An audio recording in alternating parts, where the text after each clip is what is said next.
আসসালামু আলাইকুম ওয়া রাহমাতুল্লাহি ওয়া বারাকাতুহু। যিনারা পেছনে দাঁড়িয়ে আছেন সকলে বসেন, বসেন, আল্লাহর রাস্তে বসেন। আর যিনারা বসে আছেন একটু জমে বসেন। আর মাইকের সাউন্ড খুব জোর হয়ে গেছে, চ্যান করতেছে।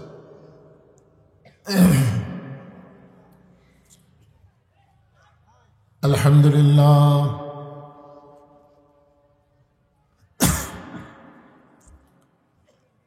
الحمد لله نحمده ونستعينه ونستغفره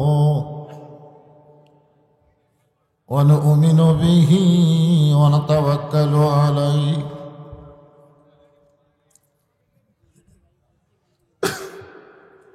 ونعوذ بالله من شرور أنفسنا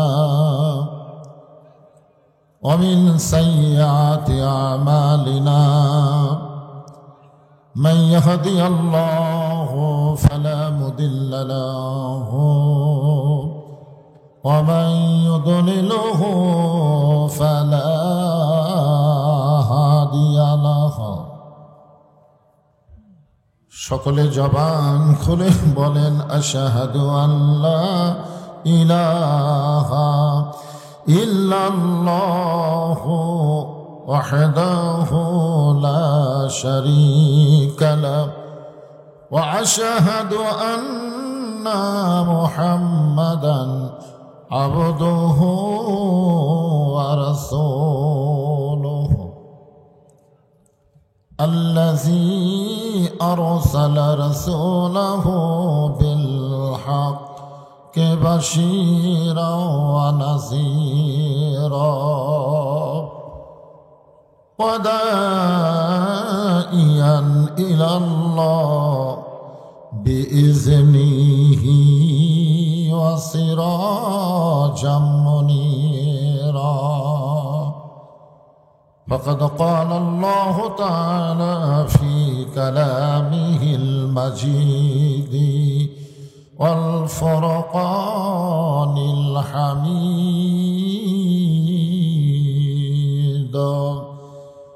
জবান খুলে সকলে পড়েন আউযু বিল্লাহি মিনাশ শাইতানির রাজীম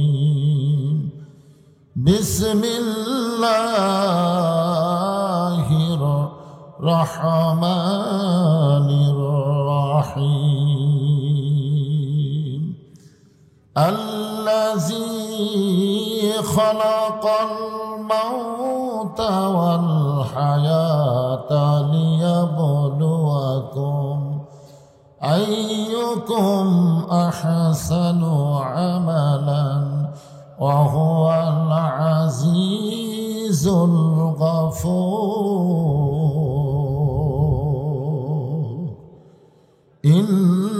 ইন্নাল্লাহা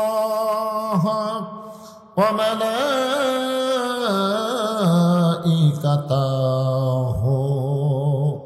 ইউসাল্লুনা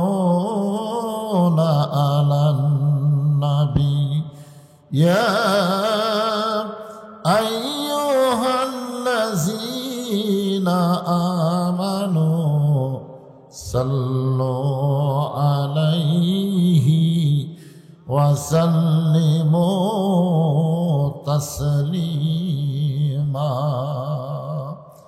আল্লাহুম্মা সাল্লি আলা মুহাম্মাদ আল্লাহুম্মা বারিক আলা মুহাম্মাদ। তোর পাহাড়ের ধুলি লাগিয়া মুসা নবীর সম্মান বেড়ে যায়।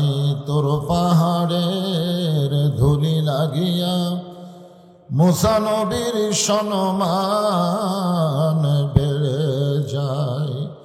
নূর নবীজির জুতার ধুলাই দয়ার নবীজির জুতার ধুলাই আল্লাহর আরশ ধন্য হয়। সাল্লাল্লাহু আলা মুহাম্মাদ, জবান খুলে সাল্লাল্লাহু আলাইহি ওয়াসাল্লাম, সাল্লাল্লাহু আলা মুহাম্মাদ, সাল্লাল্লাহু। মাইকের ইকো বন্ধ করে দাও, ইকো চঞ্চল করতেছে। মশরিকে হুব্বে মুহাম্মদ, সকলে বলি সাল্লাল্লাহু। मतलाए दीवानी माँ, मतलाए खुर्शीद इश्क़ास, सीनाए सुजानी माँ, बलागल उला बिकमालिही, कशाफत दुजा बिजमालिही, हसनत जमिया खसालिही, सल्लो अलैहि व आलिहि, अल्लाहुम्मा आमीन। জান্নাতের বাগান থেকে জান্নাতি মানুষদেরকে নিয়া আমি গুনাহগার তোমার রহমতের দরজায় দুখানা হাত তুলেছি আল্লাহ। হাসরের ময়দানে জাব্বার আর কাহার নামে রূপ নিয়া তুমি যখন বিচার শুরু করবে, তোমার সামনে দাঁড়ায়া সমস্ত নবীরা নাফসি নাফসি বলে কাঁদতে থাকবে। এমন কঠিন অবস্থা হাসরে হবে, সেদিন সমস্ত নবী তার উম্মতকে ভুলে যাবে, শুধু বলবে আল্লাহ আমার কি হবে, আমার কি হবে। একমাত্র দরদি নবী শাফাতের কান্ডারি ইয়া রব্বি হাবলি উম্মতি বলে সেজদায় পড়ে যাবে। সেই কঠিন মুসিবতের সময় আজকের এই মাহফিলকে ওসিলা করে আমাদের সবাইকে রাসূলের উম্মতের কাতারে আল্লাহ কবুল করে নিও। সুবহান রাব্বিকা রাব্বিল ইজ্জাতি আম্মা ইয়াসিফুন ওয়া সালামুন আলাল মুরসালিন আলহামদুলিল্লাহি রাব্বিল আলামিন। লা ইলাহা ইল্লাল্লাহ।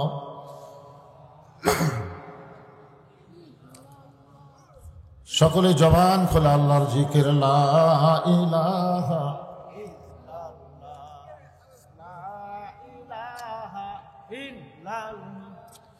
লা ইলাহা ইল্লাল্লাহ। প্রধান অতিথির আগমন, প্রধান অতিথির আগমন, লিল্লাহে তাকবীর। সবাই জবান খোলে লা ইলাহা ইল্লাল্লাহ, লা ইলাহা ইল্লাল্লাহ, লা ইলাহা ইল্লাল্লাহ, লা ইলাহা ইল্লাল্লাহ, লা ইলাহা ইল্লাল্লাহ। জোরে লা ইলাহা লা ইলাহা। যার দিলে আছে আমার আল্লাহর ভয়, যার মনে আছে আল্লাহর ভয়, আল্লাহ আল্লাহ সব সময়। আহার নিদেরা ভালো লাগে না এই দুনিয়া, ভালো লাগে না, ভালো লাগে শুধু আল্লাহ, লা ইলাহা। যারা দাঁড়িয়ে আছেন আপনাদের কি বসার জায়গা নাই? যারা দাঁড়িয়ে আছেন, এই মাইক এত চ্যানচান করে, বোঝো না নাকি? কি আর পারলাম, মাইকের সাউন্ড খালি চ্যানচান করে। যারা দাঁড়িয়ে আছেন আপনার বসবেন না? মাহফিল কমিটিকে বলবো বসার ব্যবস্থা করে দেন। কোরআনের মাহফিলে দাঁড়িয়ে থাকা হলো বেয়াদবি। এখানে বসতে হবে, সবাই বসে। চাঁদ সূর্য যার গ্রহ তারা, আল্লাহ নামের পাগল পারা। চাঁদ সূর্য যার গ্রহ তারা, আল্লাহ নামের পাগল পারা। আমার আল্লাহ নামের এতই দয়া, আল্লাহ নামের এতই মায়া, লুকিয়ে রাখছেন হে আল্লাহ। লা ইলাহা ইল্লাল্লাহ, লা ইলাহা, লা ইলাহা ইল্লাল্লাহ মুহাম্মাদুর রাসূলুল্লাহ। রাসূলের মহব্বতে জবান খুলে সকলে বলি সাল্লাল্লাহু আলাইহি ওয়াসাল্লাম। তরুণ কাফেলা ইসলামী মাহফিল কমিটির উদ্যোগে আজকের এই তাফসীরুল কোরআন মাহফিল, আজকের এই মাহফিল আল্লাহ তাআলা যেনাকে সম্মানিত সভাপতির আসনে কবুল করেছেন, আলহাজ এম মাসুদ রানা। এই অভারটা নাই, এখানে অভারটা নাই, মাইকের গন গন করে গেল, সাউন্ড কম কিন্তু গন গন করে। আজকের এই মাহফিলের সম্মানিত সভাপতিকে অন্তরের অন্তঃস্থল থেকে আমি শুভেচ্ছা জ্ঞাপন করছি। আজকের এই মাহফিলের সম্মানিত প্রধান অতিথি জনাব আলহাজ নজমুল হক সনি, সাবেক পৌর মেয়র, আপনাদের এলাকারই সন্তান, যোগ্যতম নেতা, বাংলাদেশ জাতীয়তাবাদী দল বিএনপি। আজকের এই মাহফিলের বিশেষ অতিথি জনাব আলহাজ মোহাম্মদ সোহেল রানা। সম্মানিত সভাপতি, সম্মানিত অতিথিদ্বয়কে অন্তরের অন্তঃস্থল থেকে আমি শুভেচ্ছা জ্ঞাপন করছি। আজকের এই মাহফিলের সম্মানিত ওলামায়ে কেরাম, আপনাদের মাঝে মাঝে যে সমস্ত আলেম ওলামা বসে আছেন, মঞ্চে আছেন, মাগরিবের নামাজের পর থেকে রাত্রি 9:30 পর্যন্ত কোরআন হাদিসের আলোকে অত্যন্ত গুরুত্বপূর্ণ আলোচনা করে আপনাদেরকে শোনালেন আলেম ওলামা সহ আজকের এই মাহফিলের বক্তাগণকে অন্তরের অন্তঃস্থল থেকে শুভেচ্ছা জ্ঞাপন করছি। আজকের এই মাহফিলে আমার সামনে যিনারা বসে আছেন, যিনাদেরকে আল্লাহ দয়া করে রহম করে আজকের মাহফিলে কবুল করেছেন, আমি আমার অন্তরের অন্তঃস্থল থেকে আপনাদেরকে শুভেচ্ছা জ্ঞাপন করছি। সম্মানিত মা বোনেরা, পর্দার অন্তরালে বসে বসে যারা আলোচনা শুনতেছেন তাদেরকে শ্রদ্ধা জানিয়ে এই মুহূর্তে জানতে চাচ্ছি আপনারা সকলে কেমন আছেন? আলহামদুলিল্লাহ রব্বিল আলামিন। জি আলহামদুলিল্লাহ। যে আল্লাহ শারীরিক সুস্থতা এবং মানসিক প্রশান্তি, গত বছর এই সময় আমরা অনেকেই শারীরিকভাবে সুস্থ ছিলাম, কিন্তু মানসিক প্রশান্তি আমাদের ছিল না। মনের মধ্যে সবসময় একটা অশান্তি, না জানি কি হয়, ঠিক কিনা বলেন? বিশেষ করে আমরা বক্তারাই বেশি অশান্তির মধ্যে ছিলাম, হয় কি না হয়, হয় কি না হয়। কিন্তু এবছর সে অশান্তি নাই, এবছর আছে প্রশান্তি। জোরে কান সুবহানাল্লাহ। যে আল্লাহ শারীরিক সুস্থতা এবং মানসিক প্রশান্তি সহকারে আজকের এই মাহফিল আমাদের কবুল করলেন, আমরা সে আল্লাহর উপর খুশি না বেজার? তাহলে জবান করে সমস্বরে সকলে বলবো রব্বানা লাকাল হামদ হামদান কাসীরান তাইয়িবান মুবারাকান ফিহি। আমি কিন্তু আলোচনা শুরু করিনি, শুরু করছি, কেবল শুভেচ্ছা জ্ঞাপন করছি। তা আমি আলোচনা শুরু করলে তো সহজে ব্রেক দিয়া প্রধান অতিথিকে মাইক দেওয়া সমস্যা হবে, এজন্য শুরুর আগ দিয়েই উনি যখন এসেই গেছেন উনি আপনাদের সামনে শুভেচ্ছা বক্তব্যের পরেই বেশি অতিথি আইসে নাকি উনি আইসে মাশাআল্লাহ। তাহলে ওনারা দুইজন আপনাদের সামনে শুভেচ্ছা বক্তব্য দেওয়ার পরেই ইনশাল্লাহ আমি আবার আলোচনায় ফিরে আসব। এখন ওনাদেরকে মাইক দেওয়ার জন্য মাহফিল কমিটিকে আমি অনুরোধ করতেছি। কবুল করেছেন। আজকে লাইলাতুল মেরাজ কার জন্যে? জোরে বলেন। সবার জন্যে? সবার জন্য না, কেবলমাত্র মুসলমানের জন্য। তো যে আল্লাহ দয়া করে রহম করে মুসলমানের ঘরে আমাদের কবুল করলেন, বিশ্বাস করেন, বিশ্বাসে মিলাই বস্তু তর্কে বহুদূর। আপনারা বিশ্বাস করে কথাগুলো শুনবেন। রুহের জগতে আমাদের রুহগুলোকে আল্লাহ এত ভালোবেসেছেন, যার কারণে হিন্দু বৌদ্ধ খ্রিস্টানদের ঘরে না পাঠায় সরাসরি মুসলমানের ঘরে আল্লাহ আমাদের কবুল করেছেন। খুশি না বেজার? আচ্ছা, আমাদেরকে যদি হিন্দুর ঘরে পাঠাতো আমাদের করার কিছু ছিল? যদি ইহুদি খ্রিস্টানদের ঘরে পাঠাতো আমরা কি করতাম? কিন্তু আল্লাহ ওই সকল ঘরে না পাঠায় সরাসরি মুসলমানের ঘরে কবুল করার কারণেই তো আমরা লাইলাতুল মিরাজ পেয়ে গেলাম। এজন্য খুশি না বেজার? জবান খুলে বলে আলহামদুলিল্লাহ। এই চাঁদ ওঠার সাথে সাথে, রজব চাঁদ ওটার সাথে সাথে আমাদের নবী একটা দোয়া বেশি বেশি পড়তেন। আপনার মনে হয় দোয়া পড়েননি? পড়তেন? পড়েছেন? আল্লাহুম্মা বারিক লানা রজব শাবান ও বাল্লিগনা রমাদান। বাল্লিগনা শব্দের অর্থ কি? হ্যাঁ, বাল্লিগনা মানে পৌঁছে দেওয়া। এখানে অর্থগত ব্যাখ্যা করা হয়েছে যে রমজান পর্যন্ত নবী বলেছেন আমার হায়াতকে বাড়িয়ে দাও। এ কথার দ্বারা আপনারা কি বুঝলেন? কে কখন মরবে এটা আল্লাহর নবীও যদি জানতো তাহলে এই দোয়া কেন করলেন? তাহলে এখন আমাদের স্বীকারোক্তি দেওয়া লাগবে কে কখন মরবে এটা আল্লাহর নবীও।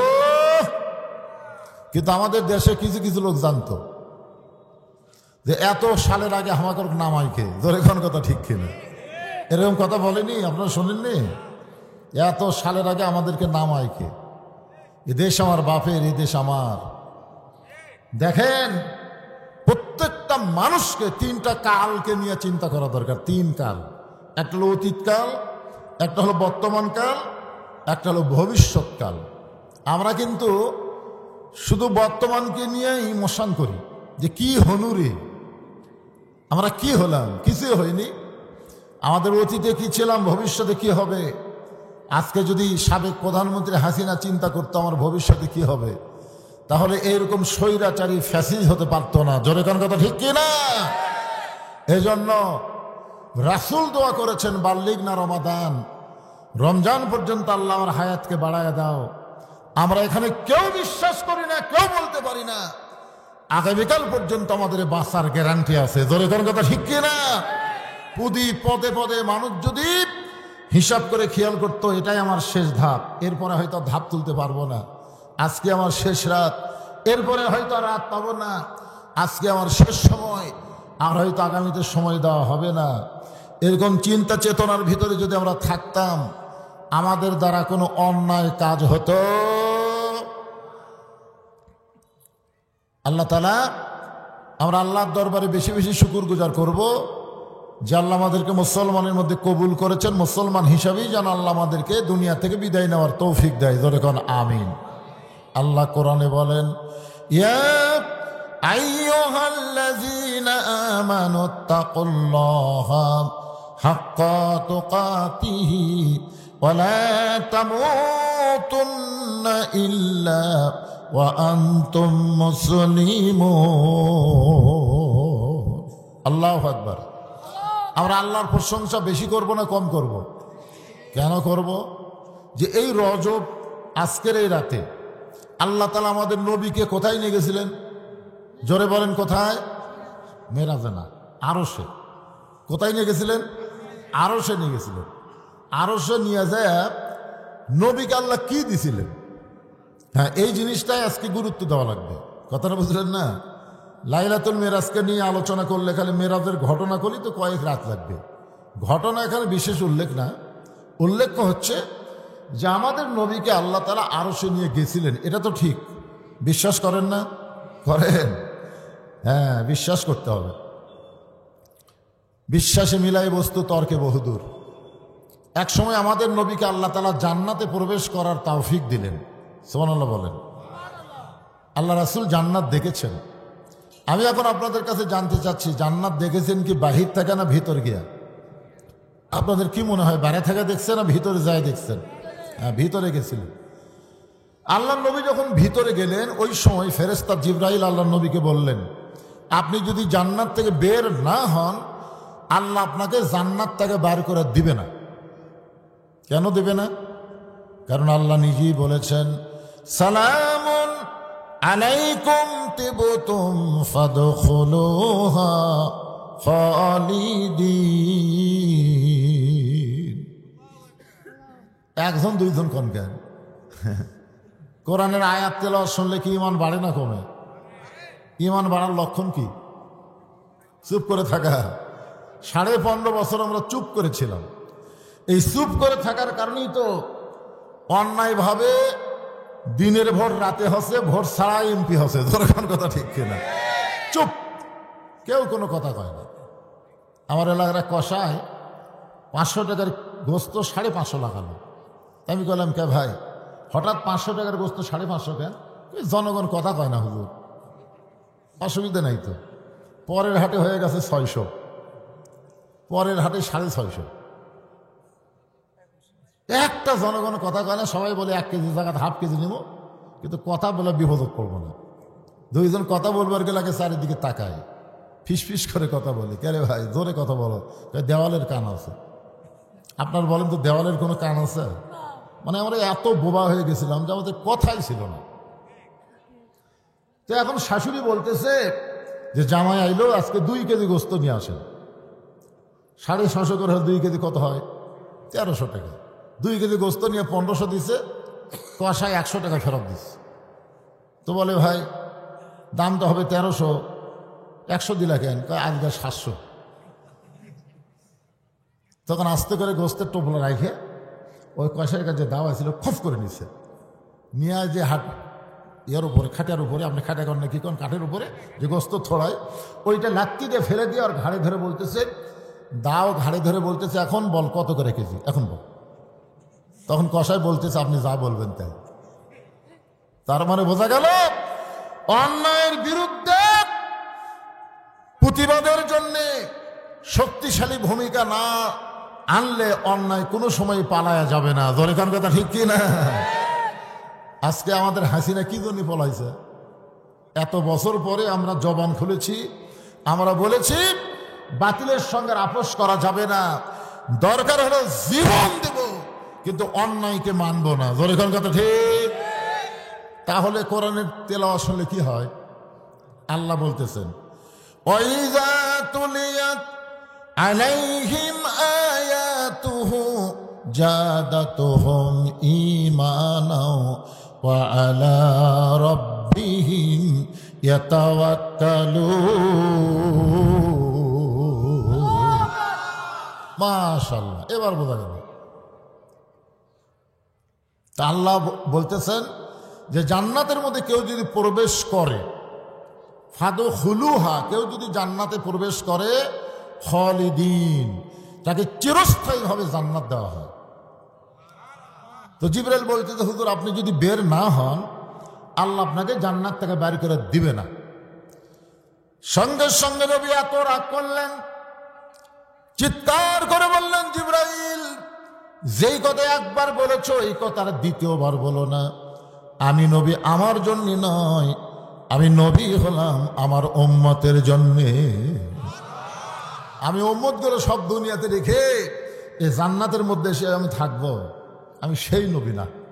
চিন্তা করে দেখেন, ভাগ্য করে আমরা কি নবী পাইছি, যাকে শুধু নবী না, আমরা কিন্তু বলেছি আল্লাহুম্মা সাল্লি আলা সাইয়্যিদিনা। সাইয়্যিদিনা শব্দের অর্থ কি? 2-1 করলেন কেন?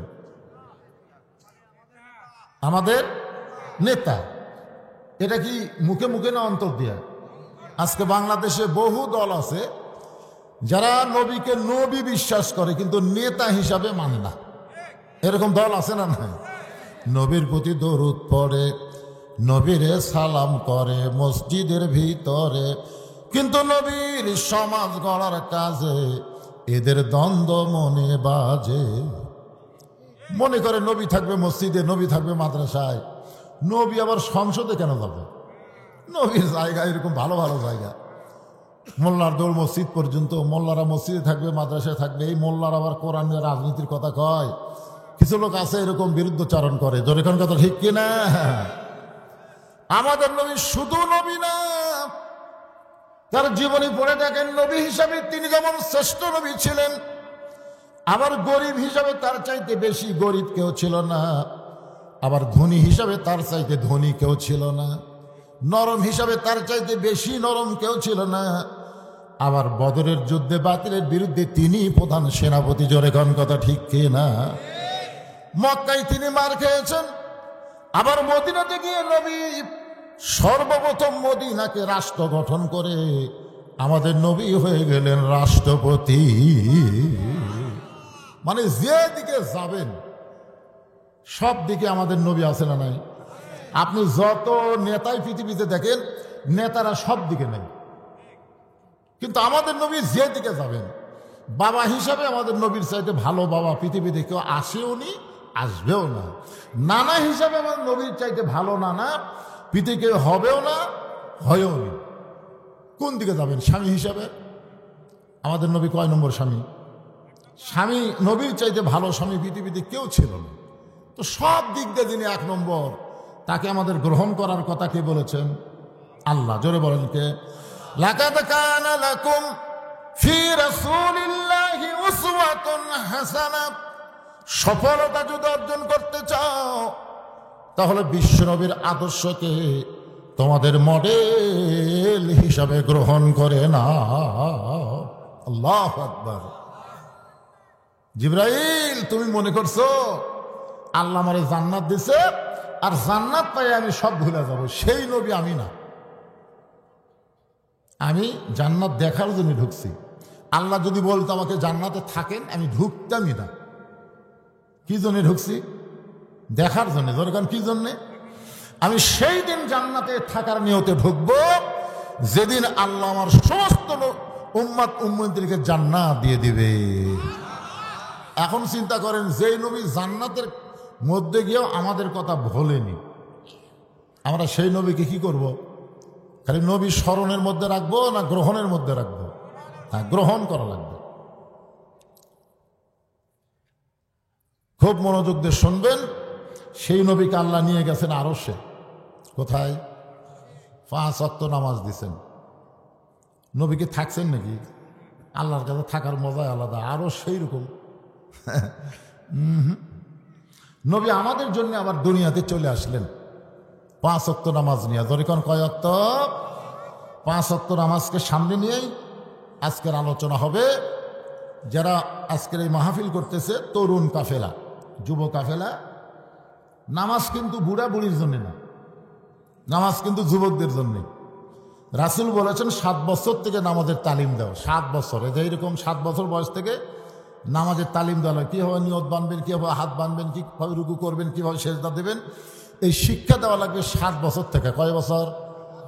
আর 10 বছর থেকে জোর করে নামাজে নিয়ে যাওয়া লাগবে। যাবার না চালে ঘাট ধরে নিয়ে যাওয়া লাগবে। হ্যাঁ, এটা হলো 10 বছর থেকে। যুবকেরা মাহফিল করবে, 10ম হচ্ছে, এই বছর 10তম মাহফিল হচ্ছে। এখন এই যুবকগুলোকে নামাজের খবর কি কি দেখার দরকার আছে না নাই? আল্লাহ কয়, নামাজের জোরে ফায়েশা কাজ যাবে দূরে, পাক কোরআনে রয়েছে ঘোষণা। যতই ডানা পার্ক থাক আর যে পার্কই থাক, যতই নিঃসাদ্রব্য জিনিস থাক, যাই থাক না কেন, কোনো কিছুতেই যুবকদের আকৃষ্ট করবে না যদি যুবকেরা নামাজ ধরে। এ কথা কার?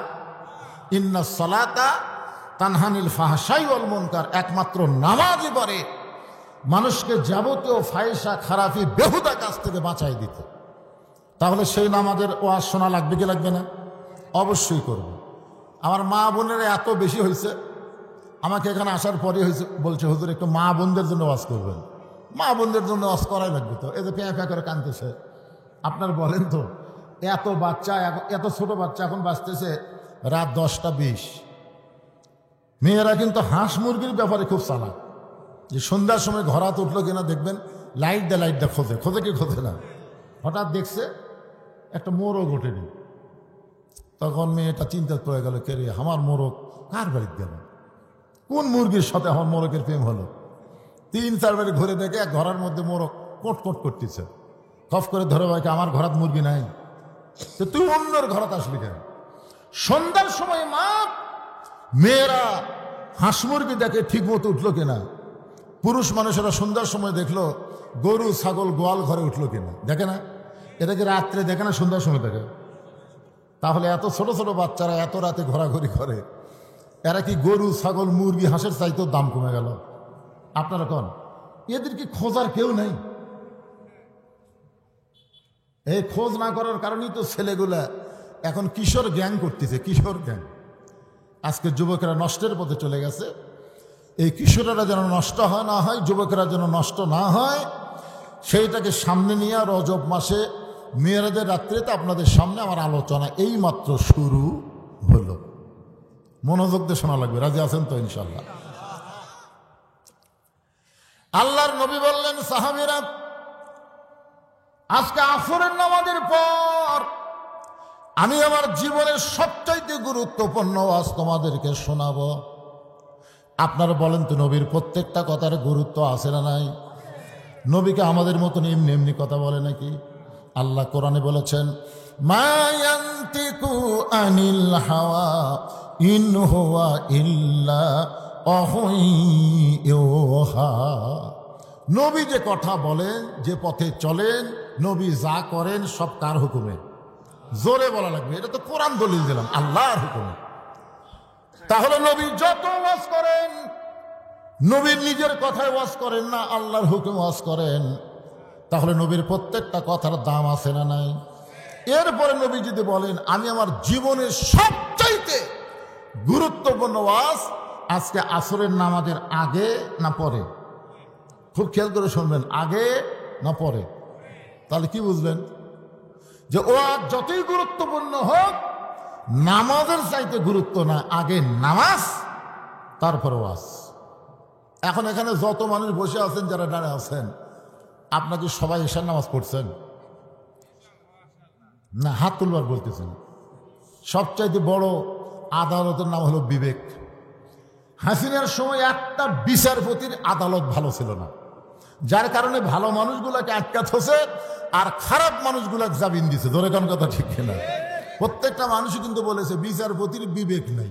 বিচারপতির কি নাই? সবই ঠিক আছে, জজ কোর্ট, হাইকোর্ট, সুপ্রিম কোর্ট সব ঠিক আছে, কিন্তু যে কটা বিচারপতি এদের বিবেকই নাই। এদের বিবেকের মধ্যে কুত্তা পেশাব করে দিয়েছিল। ধরে কোন কথা ঠিক কিনা? যার কারণে ভালো ভালো মানুষগুলা সব আটকাত হচ্ছে আর খারাপ মানুষগুলাকে সব জামিন দিচ্ছে। আপনারা যারা এখানে বসে আছেন, প্রত্যেকটা মানুষের কাছে একটা করে বিবেক আছে না নাই? সেই বিবেকের আদালতে আপনি একবার খেয়াল করে দেখেন তো, এশারে নামাজ না পড়ে যারা ওয়াজ শুনতেছেন, তাদের অবস্থাটা কি? এক বক্তা ওয়াজ করেছে যে টুপির উপর পাগড়ি পরে কেউ যদি নামাজ পড়ে, আল্লাহ খুশি হয়ে তাকে 70 গুণ সওয়াব দেয়। সেদিন থেকে ওই পাগড়ি পরে নামাজ পড়ে।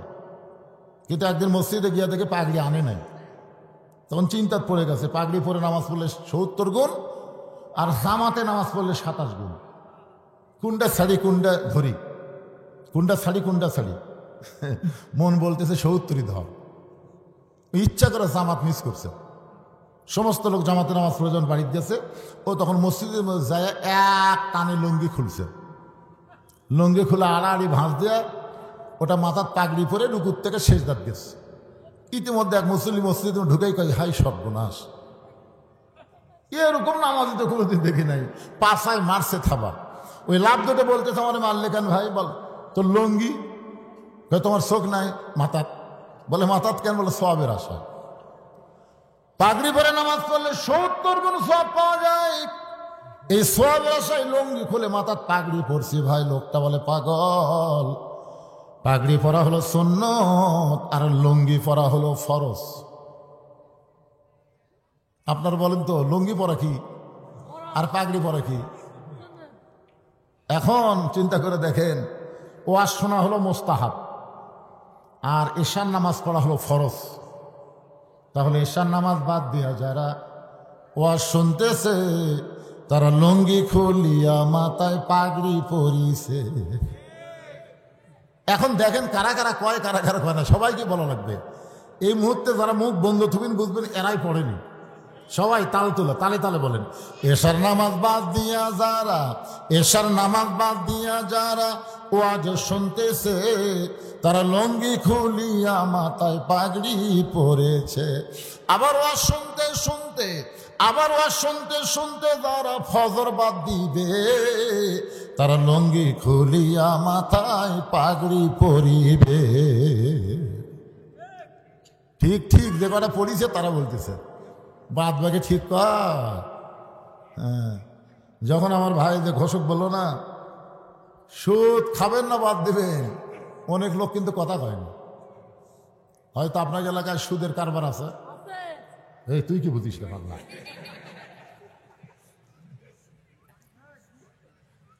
লাইলাতুল মিরাজ এমন একটা রাতে আজকের মাহফিল হচ্ছে, সুবহানাল্লাহ বলেন। এই যারা দাঁড়িয়ে আছেন কি আসলে বসার জায়গা নাই না বসবেন না? এর মধ্যে মোটর সাইকেল ঢুকলো দূর থেকে না, লোকজনের জায়গা হচ্ছে না, মোটর সাইকেলের মধ্যে রাখা যাবে?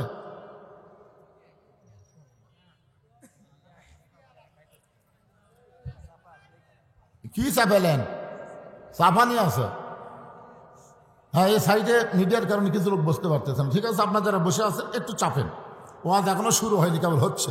একটু সামনে যদি চাপেন আর জিকির করেন, এটা সাফার জিকির। সাফার জিকির বোঝেন না? আল্লাহর হস্তে, কার হস্তে? আল্লাহর হস্তে বললে একটা ঝোঁক দেওয়াই লাগবে। আপনি দেহ যদি না ঝোঁকে পাথরের মতন কিন্তু ভারী হবে। শেষ আগামীকাল দেহই টানে পারবেন না। সবাই বলে না আমার দেহই আমার কাছে ভারী লাগতেছে ভাই, এই জন্য সামনে চাপেন আর জিকির করেন, লা ইলাহা ইল্লাল্লাহ, জোরে লা ইলাহা ইল্লাল্লাহ, লা ইলাহা, মহব্বতে জোরে জোরে লা ইলাহা ইল্লাল্লাহ।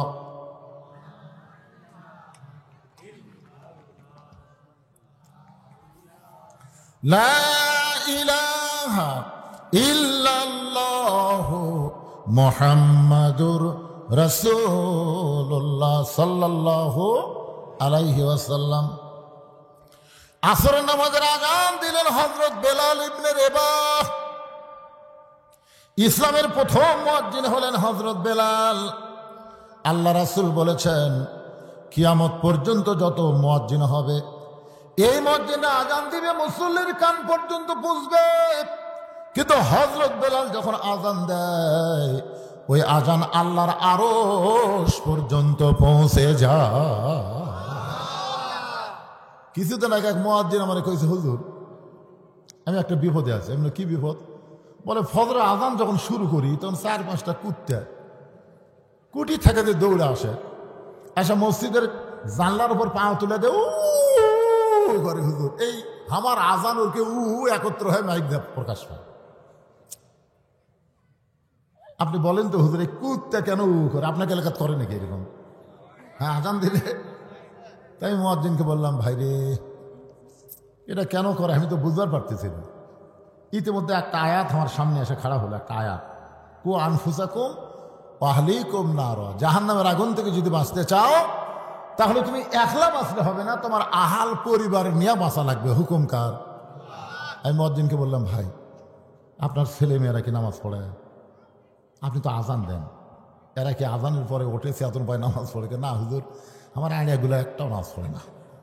মানে বেটার নাম তো আড়িয়া, বেটার নাম কি আড়িয়া, একটাও নামাজ পড়ে না। এই জন্যই কুত্তা করে যে তুমি আজান দাও, তোমার নিজের ছেলেই নামাজ পড়ে না। চিন্তা করে দেখেন, প্রথম মুয়াজ্জিন হযরত বেলাল। যার আজান দুনিয়ার মধ্যে সীমাবদ্ধ থাকে না, আল্লাহর আরশ পর্যন্ত পৌঁছে যায়। সাহাবা বললেন, ইয়া রাসূলুল্লাহ হযরত বেলালের আজান আল্লাহর আরশ পর্যন্ত পৌঁছে যাওয়ার কারণ কি? রাসূল বললেন, তাহলে শোনো, এই বেলাল শুধুমাত্র ঈমান গ্রহণ করার অপরাধে। তার কোনো অপরাধ ছিল না, একটাই মাত্র অপরাধ, ঈমান গ্রহণ করেছে। আর এই গ্রহণ করার অপরাধে সারাদিন ধরে বেলালকে মারছে। শুধু সারাদিন ধরে বেলালকে মারে নাই, বুকের উপর পাথর চাপা দিয়া সারা রাত চাপা দিয়ে রাখছে। এরপরেও যখন বেলাল আল্লাহ বাদ দেয় নাই, বেলালের জিব্বাটা টেনে বের করে ওই জিব্বার মধ্যে কাফের বেঈমানেরা পেরেক ঢুকাইয়া দিছে। এরকম জিব্বা টেনে বের করে জিব্বার মধ্যে পেরেক মারছে, এদিক দিয়ে বার করে এদিক দিয়ে সেবা করে দিছে। হযরত আবু বকর বেলালকে মুক্ত করে যখন আল্লাহ নবীর কাছে নিয়ে যাওয়া হয়, নবী তাকায় দেখে বেলালের জিব্বাটা অনেক নিচ পর্যন্ত বের হয়ে জিব্বাটা ফুলে গেছে। আল্লাহ রাসূল বেলালের জিব্বার ভিতর থেকে পেরেকগুলো বের করে দিয়া নিজের পবিত্র জিব্বা বেলাল জিব্বার সাথে লাগাই দিল। সঙ্গে সঙ্গে বেলালের জিব্বাটা আগের চেহারায় ফিরে মুখের মধ্যে ঢুকে গেল। ধরে কোন সুবহানাল্লাহ। সঙ্গে সঙ্গে আল্লাহ নবী একটা আয়াত তেলাওয়াত করলেন, ইন্নাল্লাযীনা ক্বালু রাব্বুনাল্লাহু সুম্মা ইসতাকামু তাতানাজ্জালু আলাইহিমুল মালাইকা আল্লা তাখাফু ওয়া লা তাহজানু ওয়া আবশিরু বিল জান্নাতিল্লাতী কুনতুম তুআদুন।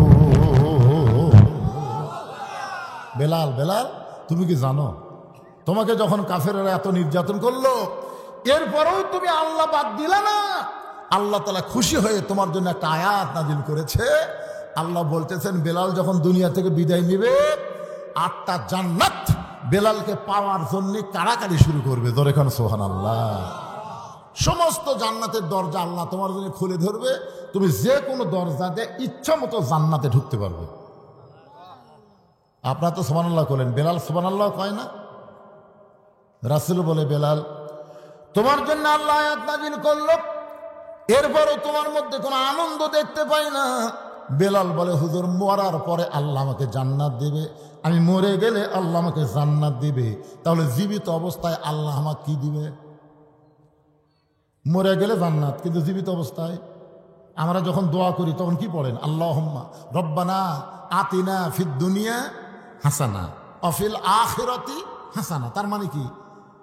আগে দুনিয়া যদি সুন্দর না হয়, তার আখিরাত কোনোদিনও সুন্দর হবে না। বাংলাদেশে যতদিন নামাজ কায়েমের আন্দোলন না হবে, বাংলাদেশের মুসলমান যতদিন নামাজ কায়েমের পক্ষে কাজ না করবে, ততদিন যতই আপনি চেষ্টা করেন আপনার আখিরাত কোনোদিন ভালো হবে না। আগে দুনিয়া সুন্দর হওয়া লাগবে। বাংলাদেশ কেমন আছে এখন?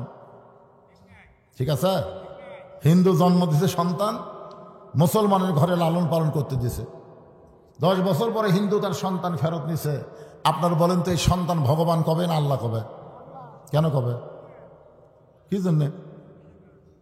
পরিবেশের কারণে। আচ্ছা ঠিক আছে, আবার মুসলমান জন্ম দিয়ে হিন্দুর বাড়িতে 10 বছর রাইখা দিছে, এখন 10 বছর পরে মুসলমান সন্তান ফেরত দিছে, এই সন্তান কি বলবে? আল্লাহ কবে না ভগবান কবে? তার মানে কি বুঝলেন? জন্ম দিলেই হিন্দু মুসলমান হয় না, হিন্দু মুসলমান হয় পরিবেশের কারণে। বর্তমান যে পরিবেশ চলতেছে, এই পরিবেশে আমাদের ছেলেরা কি হবে? যারকে প্রত্যেকে হাতে হাতে একটা করে 4G মোবাইল, 5G মোবাইল। চিন্তা করে দেখেন, এমনকি যে ছোট বাচ্চাদের কোলর নিয়ে ঘুম পাচ্ছেন, ওইরকম বাচ্চারাও এখন মোবাইল ছাড়া ভাত খায় না। হ্যাঁ, এমন জিদ হয়ে গেছে, মোবাইল চালু না করলে ভাতই খায় না। যখন কান্না শুরু করে, মোবাইল চালু করে দিলে কান্না থামে। এমন একটা পরিবেশ আমাদের বর্তমান বাংলাদেশে চলতেছে। এই পরিবেশে অবশ্যই আজকে মেরাজের রাতে এগুলো বিষয় আমাদের শোনার দরকার আছে না নাই? পরিবেশ ভালো হবে ইনশাআল্লাহ, ভালো হবে। এই ছেলেদের 4G কেন, 5G 6G যদি মোবাইল থাকে, তারপরে এরা খারাপ ভিডিও দেখবে না, দেখবে না। দেখবার গেলেই ওর ভিতর থেকে একটা ভয় আসবে, আল্লাহ দেখতেছে রে। কম্বলের তলে দেখা লাভ নেই, কে দেখতেছে? আর 2 কাঁধের ফেরেশতা। তুমি যখন দরজা জানলা বন্ধ করে খারাপ কিছু দেখতেছ, তোমার করতেছ, তোমার 2 কাঁধের ফেরেশতা ঘুমাইছে। তোমার 2 কাঁধে 2 মোহরি, লিখিতেছেন ডায়েরি, দলিল দেখে রায় দিবে, টাকা পয়সার নাই কারবার। কিরামান কাতিবিন ইয়ালামুন তা'লামুনা মা তাফআলুন। রাতের বেলা 10টা ভোট দিছে, 20টা ভোট দিছে, 50টা ভোট দিছে, সকালে চা খাবার দিয়ে গল্প করতেছি, কেউ দেখেনি। এমনভাবে সিল মারছি ভাই, খালি দরজা জানলা বন্ধ করে সমানে মারছি, কেউ দেখেনি। তখন দুই কান্দে ফেরেশতা বলতেছে, আল্লাহ এরা যে বলতেছে কেউ দেখেনি, তাহলে আমরা কি করলাম? আল্লাহ বলতেছে তোরা কি দেখছি? সমানে খালি একটা মার্কার ভোট সমানে মারছে। আল্লাহ বলতেছে বাংলাদেশ গণতন্ত্রে একজন একটা ভোট দিবার পারবে, কিন্তু একজন তো 2টা দেবার পারবে না, কিন্তু এরা 10টা দিল, এরকে রেজাল্ট কি হবে? আল্লাহ বলে লেখা তো বাম কান্তে জাউরা। কি লেখা তো? জাউরা। কারণ এরকে জন্মের ঠিক নাই, যাকে জন্মের ঠিক নাই তারাই এই অন্যায় করতে পারে। ধরে কথা কন না কেন ভাই, কথা কন না কেন? কি মনে করতেছে ধরা খাবেন না? দুই কান্তে মুহুরি এমনি এমনি বসে আছে। একটু মনোযোগ দিয়ে শুনবেন। আল্লাহ কোরআন কারীমের মধ্যে বলে দিলেন, আল্লাযী খালাকাল মাউতা ওয়াল হায়াতা লিয়াবলুয়াকুম আইয়ুকুম আহসানু আমালান ওয়া হুয়াল আজিজুল গফুর। যে আয়াতকে সামনে নিয়ে আজকের আলোচনা, আয়াতটা আবার আপনাদেরকে স্মরণ করে দিলাম। হযরত বেলাল আসরের নামাজের আজান দিলেন। আজান দেওয়া মাত্র প্রত্যেকটা সাহাবী দৌড়ে দৌড়ে মসজিদ থেকে রওনা দিয়েছে, কারণ আজকে নবীর জীবনের সবচাইতে গুরুত্বপূর্ণ ওয়াজ শোনাবে।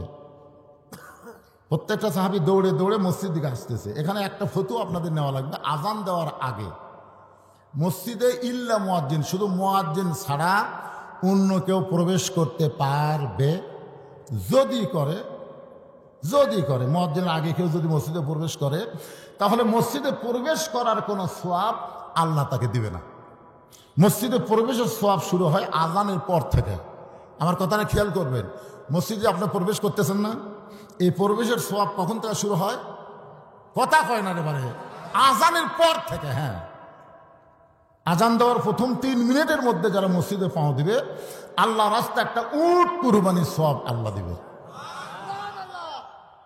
দিবে পারবেন? উট পারবেন? বাংলাদেশের কোনো হাজিরাও পারেনি। আমরা 7 হাজি মিলা উটের বাজারের যা দাম শুনে কয় না ভাই ছাগলটাই ভালো। কারণ নিয়ত করেছি 500 রিয়ালের মধ্যে দিব, কিন্তু উট দিবার গেলে 1000 রিয়াল করে লাগতেছে, দরকার নেই। তাহলে ধনী লোকেরাই হজ করবার যায়, তারাও মক্কা যায় ছাগল কুরবানি দেয়। আজান দেওয়ার প্রথম 5 মিনিটের মধ্যে যারা মসজিদে পা দিবে, আল্লাহ রাস্তায় একটা গরু কুরবানির সওয়াব আল্লাহ তারা আমল নামায় দিবে। আজান দেওয়ার 10 মিনিটের মধ্যে যারা মসজিদে ঢুকবে, ছাগল এবং দুম্বা কুরবানির সওয়াব আল্লাহ আমল নামায় দিবে। মুয়াজ্জিন যখন আকামত দিবে, এমন সময় কেউ যদি মসজিদে ঢুকে, আল্লাহ তাকে সওয়াব থেকে বঞ্চিত করবে না। একটা মুরগি অথবা ডিম দানের সওয়াব আল্লাহ তার আমল নামায় দিবে। কিন্তু আজান দেওয়ার আগে কেউ যদি ঢোকে, এই সওয়াব থেকে সে বঞ্চিত হয়ে যাবে। এখন আপনারা বলেন কখন ঢুকবেন, আজানের আগে না পরে? আজানের আগে যারাই মসজিদে ঢোকে এর নিয়ত খারাপ। আজানের আগে যারা ঢোকে এর নিয়ত কি? খালি মুয়াজ্জিনের ভুল ধরা। কার ভুল ধরা? কাম নাই তো, কাম নাই। এই মুয়াজ্জিন এই মসজিদের কোন ভাষা কেন, এখানে ময়লা কেন, টাইসের মধ্যে লোক দেয়, টাইসের মধ্যে ধুলা কেন? মুয়াজ্জিন যা মনে মনে খেপা যায়। এই জন্য আজান দেওয়ার আগে না, আজান দেওয়ার পরে ঢুকবেন। আমার কথা কি বুঝতে পারলেন? হ্যাঁ, এই ফতোয়াটা মানবেন, সওয়াব পাবেন। হযরত বেলাল যেই মাত্র আজান দিয়েছে, প্রত্যেকটা সাহাবী দৌড়ে দৌড়ে মসজিদের মধ্যে ঢুকতেছে। মসজিদ ঢোকার সময় ইচ্ছা মতো ঢুকলে হবে না। আপনি যে দলই করেন, আওয়ামী লীগ করেন, বিএনপি করেন, জামাত করেন, জাতীয় পার্টি করেন, যে দলই করেন, আল্লাহর ঘরে ঢুকতে সবাইকে এক দল হয়ে ঢোকা লাগবে। ডান পা ধরে কোন পা, ডান পায়ে ঢুকে আওয়ামী লীগ সামনে কাতার, বিএনপি দ্বিতীয় কাতার, জাতীয় পার্টি তৃতীয় কাতার, আর জামাত চতুর্থ কাতার। কি মনে করতেছেন? একদিন মসজিদের মধ্যে 3 দল ঢুকছে, কিন্তু ইমাম সাহেবের মায়ের অসুখ, হাসপাতালে নিয়ে গেছে, ইমাম আসে নাই। এখন আওয়ামী লীগ, বিএনপি, জামাত এই তিন দল ঢুকে দেখতেছে হুজুর নাই, বারে এখন সামনে কে যায়? জামাত ইসলাম আওয়ামী লীগ বলতেছে ভাই তোরাই বড় দল, তোরকে একজন সামনে দেখায়। না না পাগলা, আমরা মাঝে মধ্যে নামাজ পড়ি রে, ওই জায়গার জীবনেও খারাপ হয় না। তাহলে বিএনপি ভাই কি খবর? আকামত দেবো, আকামত দেবো। তাহলে যাবি কে? জামাত তুমি যাও। কি মনে করতেছেন? যখন একের কাঁধে কাঁধ মিলে আওয়ামী লীগ, বিএনপি, জামাত খাড়া হচ্ছে, ফেরেশতা বলতেছে আল্লাহ এরা বাইরে 14 দল 20 দল, ভিতরে এক কাতার, কারণ কি? আল্লাহ বলতেছে মসজিদ যেমন আল্লাহর বিশ্বাস করে, আওয়ামী লীগ, বিএনপি, জামাত গোটা বাংলাদেশও আল্লাহর এই বিশ্বাস যেদিন করবে, সেদিন মসজিদের সৌন্দর্য সমাজের মধ্যে, রাষ্ট্রের মধ্যেও প্রতিফলন হবে। জোরে কোন কথা ঠিক না?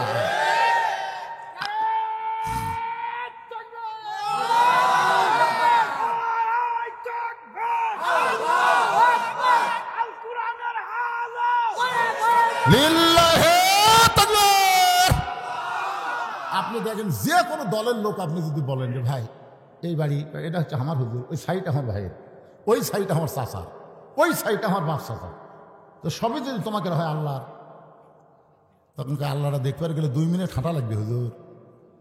2 মিনিট হাঁটা মসজিদের সামনে যা বলতে হুজুর এখানেও আল্লাহর কিছু ছিল না, আমার চাচা 10 শতক আল্লাহ দান করছে, আর আমরা টাকা পয়সা দিয়ে আল্লাহ ঘর বেড়ে দিচ্ছে। ফেরেশতা ভাই আল্লাহ এই দেশের নাম কি? হ্যাঁ, এই দেশে তোমার কিছুই নাই, আর চাচা দান করলে তোমার জায়গা হয়, আর ওরা টাকাতে তোমার ঘর বানিয়ে দেয়, এই দেশের নাম কি? আল্লাহ বলতেছে ওই দেশে মানুষের আইন যতদিন চলবে ততদিন শুধু মসজিদকেই ওরা আল্লাহর ঘর বিশ্বাস করবে, আর যেদিন আমার কোরআন দেশ চলবে সেদিন আর মসজিদ আল্লাহর থাকবে না, গোটা বাংলাদেশ আল্লাহর হয়ে যাবে। জোরে কোন কথা ঠিক না? এখন আপনারা আল্লাহ কতটুকু দিচ্ছেন?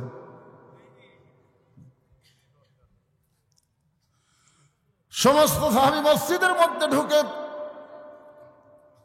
আল্লাহর নবী মুসল্লার মধ্যে ঢুকলেন, মেহরাবের মধ্যে ঢুকলেন। আসরের ফরজ হলো 4 রাকাত। জোরে বলেন কয় রাকাত? 2 ওয়াক্ত নামাজের সালাম ফিরাই নবী সাহাবীর দিকে মুখ ঘুরাই।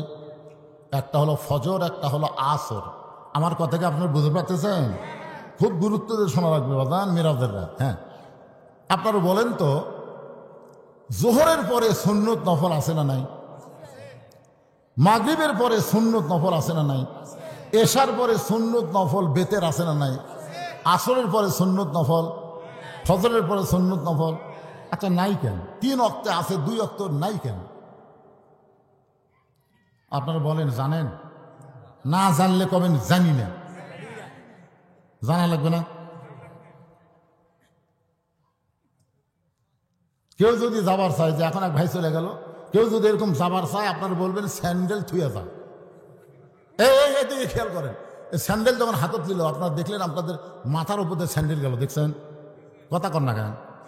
এই যে ভাই নিয়ে গেল ওই মাথার উপর দিয়ে স্যান্ডেল নিয়ে গেল, তো পায়ের জিনিস মাথার উপরে উঠুক আপনারা চান। এখন যদি কেউ যাবার চায় আপনি বলবেন বন্ধু যদি যাবার চাও স্যান্ডেল 2টা রাইখা যাও রে। বাংলাদেশের মানুষ জুতা স্যান্ডেলকে এত ভালোবাসে যে গোটা নগা বেড়া বেড়া জুতার তলা নাপাক করে জোহর নামাজ পড়বার ঢুকতেছে জুতা স্যান্ডেল হাতত নিয়ে।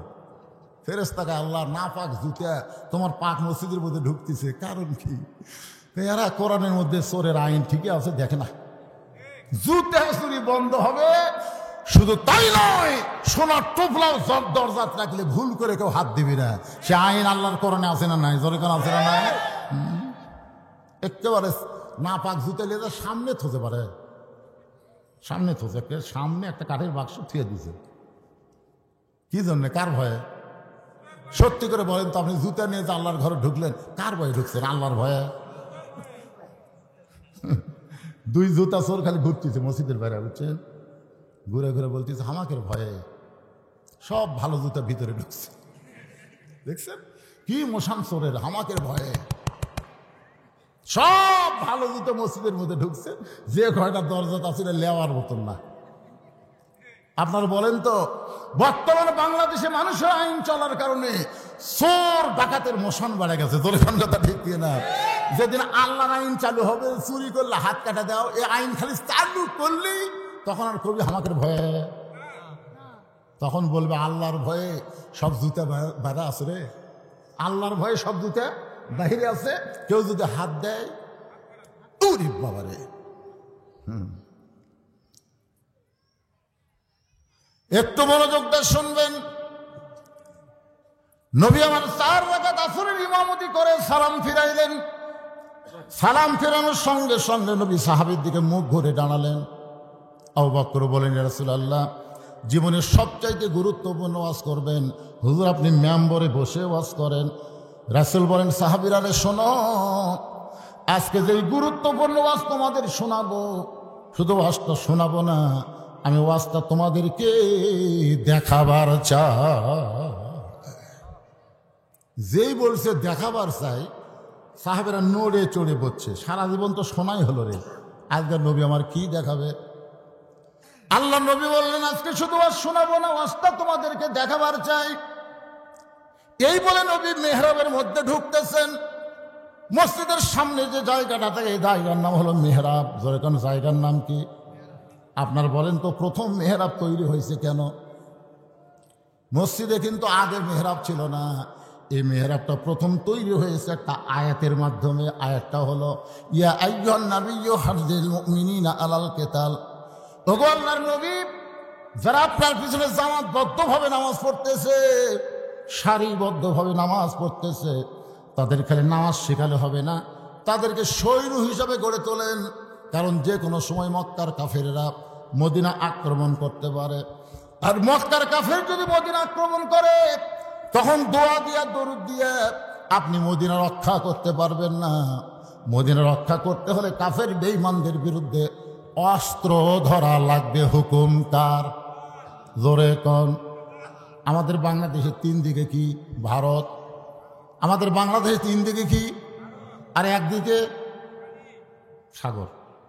সবাই বলেন 3 দিকে ভারত আর একদিকে সাগর। কিছুদিন আগে ভারতের একটা ফাটা কেষ্ট নায়ক, যাকে ছেলেরা চিনে, মিঠুন চক্রবর্তী, নাম শোনেননি? ওই একটা ফেসবুক স্ট্যাটাস দিয়েছে, ভারত যদি ইচ্ছা করে বাংলাদেশকে দখল করতে 15 দিনও লাগবে না। বাংলাদেশ দখল করতে কয়দিন লাগবে না? 15 দিনও লাগবে না। আমরা ভারত যদি আক্রমণ করি, বাংলাদেশ করা পলাবি কোন দিক দিয়ে? 3 দিকে আমরা ভারত খাড়া হয়ে আছি, আর একদিকে সাগর। পলানোর কোনো রাস্তা নাই। আপনারা বলেন, একটা মালওয়ানের দল হয়ে আল্লাহর দলক এরকম হুমকি দিল, আপনারা আল্লাহর দলেরা কি বললেন? ফেসবুকে স্ট্যাটাস আপনারা পাল্টা দিছেন, আমি দিছি। মিঠুন চক্রবর্তীর সাথে সাথে কমেন্ট করছি।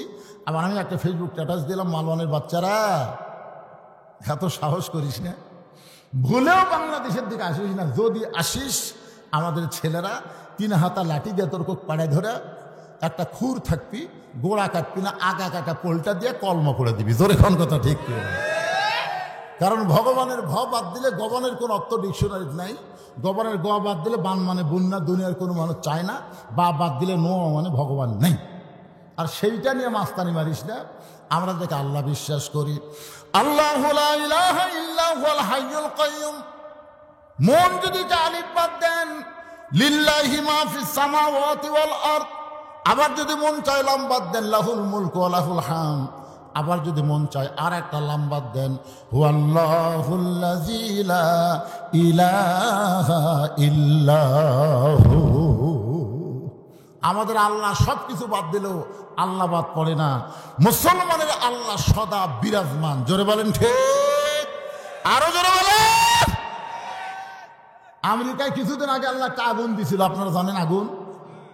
হায় পুরা সারখার হয়ে আসতেছে। ওরা যত প্রকার বুদ্ধি শুদ্ধি যা আছে, পানি টানি ঢাইলে, বালু টালু দিয়ে উপরে জাহাজ নিচে জাহাজ দিয়ে আগুন খালি বাড়ি। তখন আমেরিকা চিন্তা করে কি হলো? তখন মুসলমানের কাছে এসে বলল, ভাই আমাকে ঈশ্বরের খাওয়া নেই, আমাকে গড মরে গেছে, এখন তোরকে আল্লাহর আজান দে। বিশ্বাস করেন, মুসলমান আজান দেওয়া শুরু করলো। যতদিন আজান, যত দূর আজানের শব্দ যায়, তত দূর আগুন নিভে যায়। জোরে কারণ সুবহানাল্লাহ। আর আজান দেয়, আর আগুন যত দূর আজানের শব্দ যায়, ততদিন আগুন নিভে যায়। এ পর্যন্ত 1300 খ্রিস্টান শুধুমাত্র মুসলমানের আযান শুনে মুসলমান হয়ে গেছে। জোরে কান সুবহানাল্লাহ।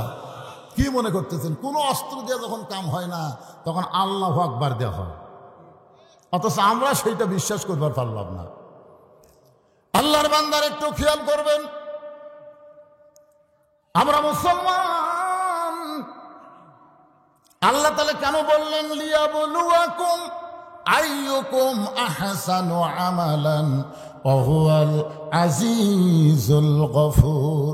নবী মেহরাবের মধ্য থেকে একটা ধূসর বরণ থলিয়া বের করতেছেন। থলিয়া মানে ব্যাগ। জোরে কান, থলিয়া মানে কি? ওই ব্যাগের ভিতর থেকে আল্লাহ নবী একটা জিনিস টেনে টেনে বের করতেছেন। প্রত্যেকটা সাহাবী তাকায় দেখে জিনিসটার কিছুই না, জিনিসটা হলো নবীর পরনের একটা জুব্বা। ওসমান করে বলে, ইয়া রাসূলুল্লাহ, জীবনে কত জুব্বা আপনার দেখলাম, আপনি পরে আমাদের সামনে নামাজ পড়ালেন, আজকে এই জুব্বা দেখানোর মধ্যে কি ওয়াজ হুজুর বলেন? আল্লাহ রাসূল বললেন, সাহাবীরা শোনো, এই জুব্বা যেটা তোমাদেরকে দেখাইতেছে এটা দুনিয়ার কোনো সাধারণ জুব্বা নয়।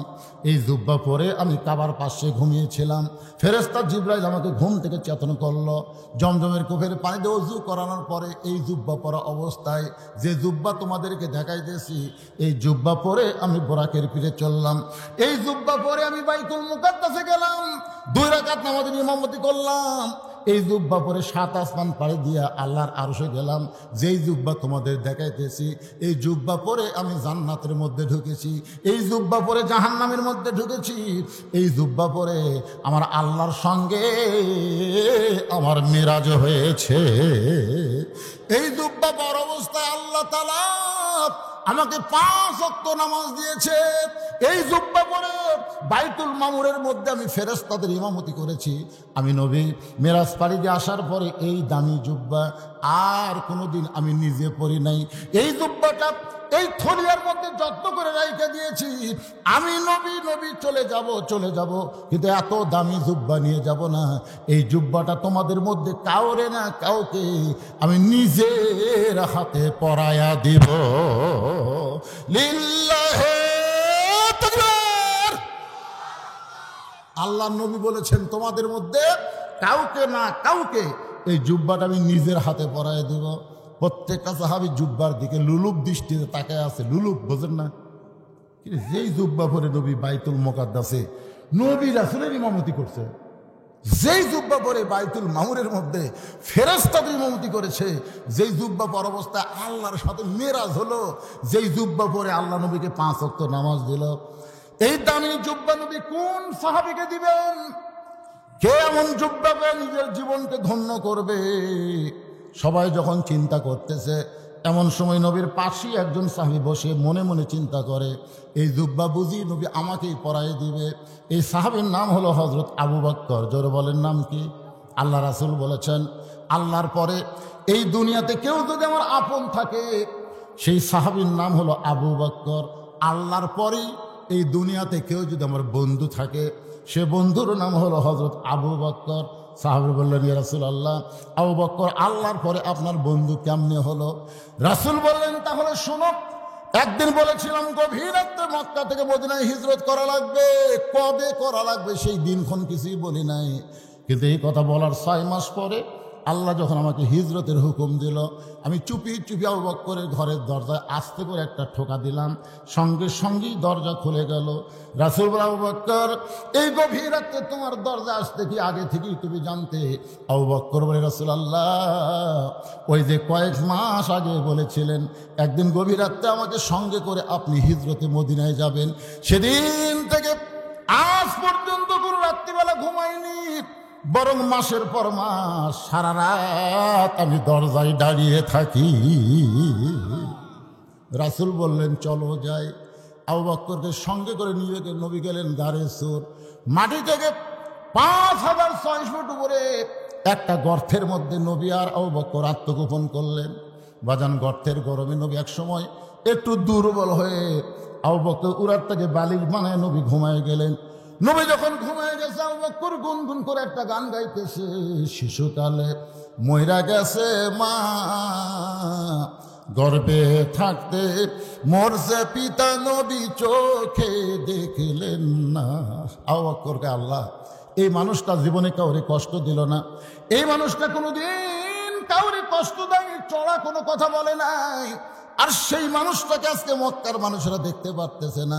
এই গভীর রাত্রে গর্তের মধ্যে দুর্বল হয়ে আবু বকর রাতকে বালিশ বানায় ঘুমায় গেছে। হঠাৎ আবু বকর দেখতে পায় নবীর কপাল ঘেমে মুক্তার দানার মতন ঘাম বের হয়ে গেছে। মুক্তার দানার মতন ঘাম থেকে আবু বকরের বড় লোভ হয়েছে।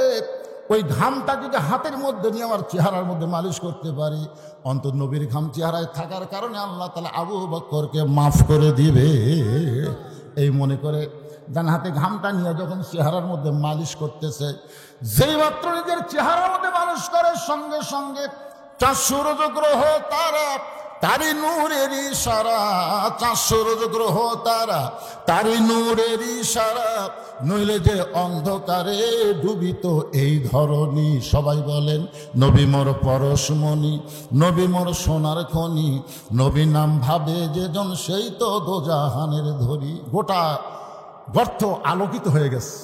এই যে ঘাম খালি চেহারায় মালিশ করছে, সঙ্গে সঙ্গে গোটা গাড়ির সুর আলোকিত হয়ে গেছে। হঠাৎ আবু বকর দেখতে পায় তার বাম সাইডে 2 হাত উপরে একটা ছিদ্র, ওই ছিদ্র দিয়ে যদি কিছু বের হয়ে নবীকে কামড় দেয়। ডান পায়ে উরাতের উপর নবী ঘুম পাড়তেছে, আর বাম পাখানা ছিদ্রের মুখে লাগাই দিছে। লিয়াবলুয়াকুম আইয়ুকুম আহসানু আমালা। আল্লাহ তাআলা বলতেছে আমি আজকে সুন্দর আমলের পরীক্ষা করব। আমার আবু বকর নবীকে বেশি ভালোবাসে না নিজের জীবনকে বেশি ভালোবাসে, আজকে পরীক্ষা হবে। আল্লাহ কয় বিষাক্ত সাপ আর পাহাড় এলাকায় ঘুরিস না, যা যা ছিদ্রের মুখে পাটা দিছে ওই পায়ের তালুতে কামড় মার।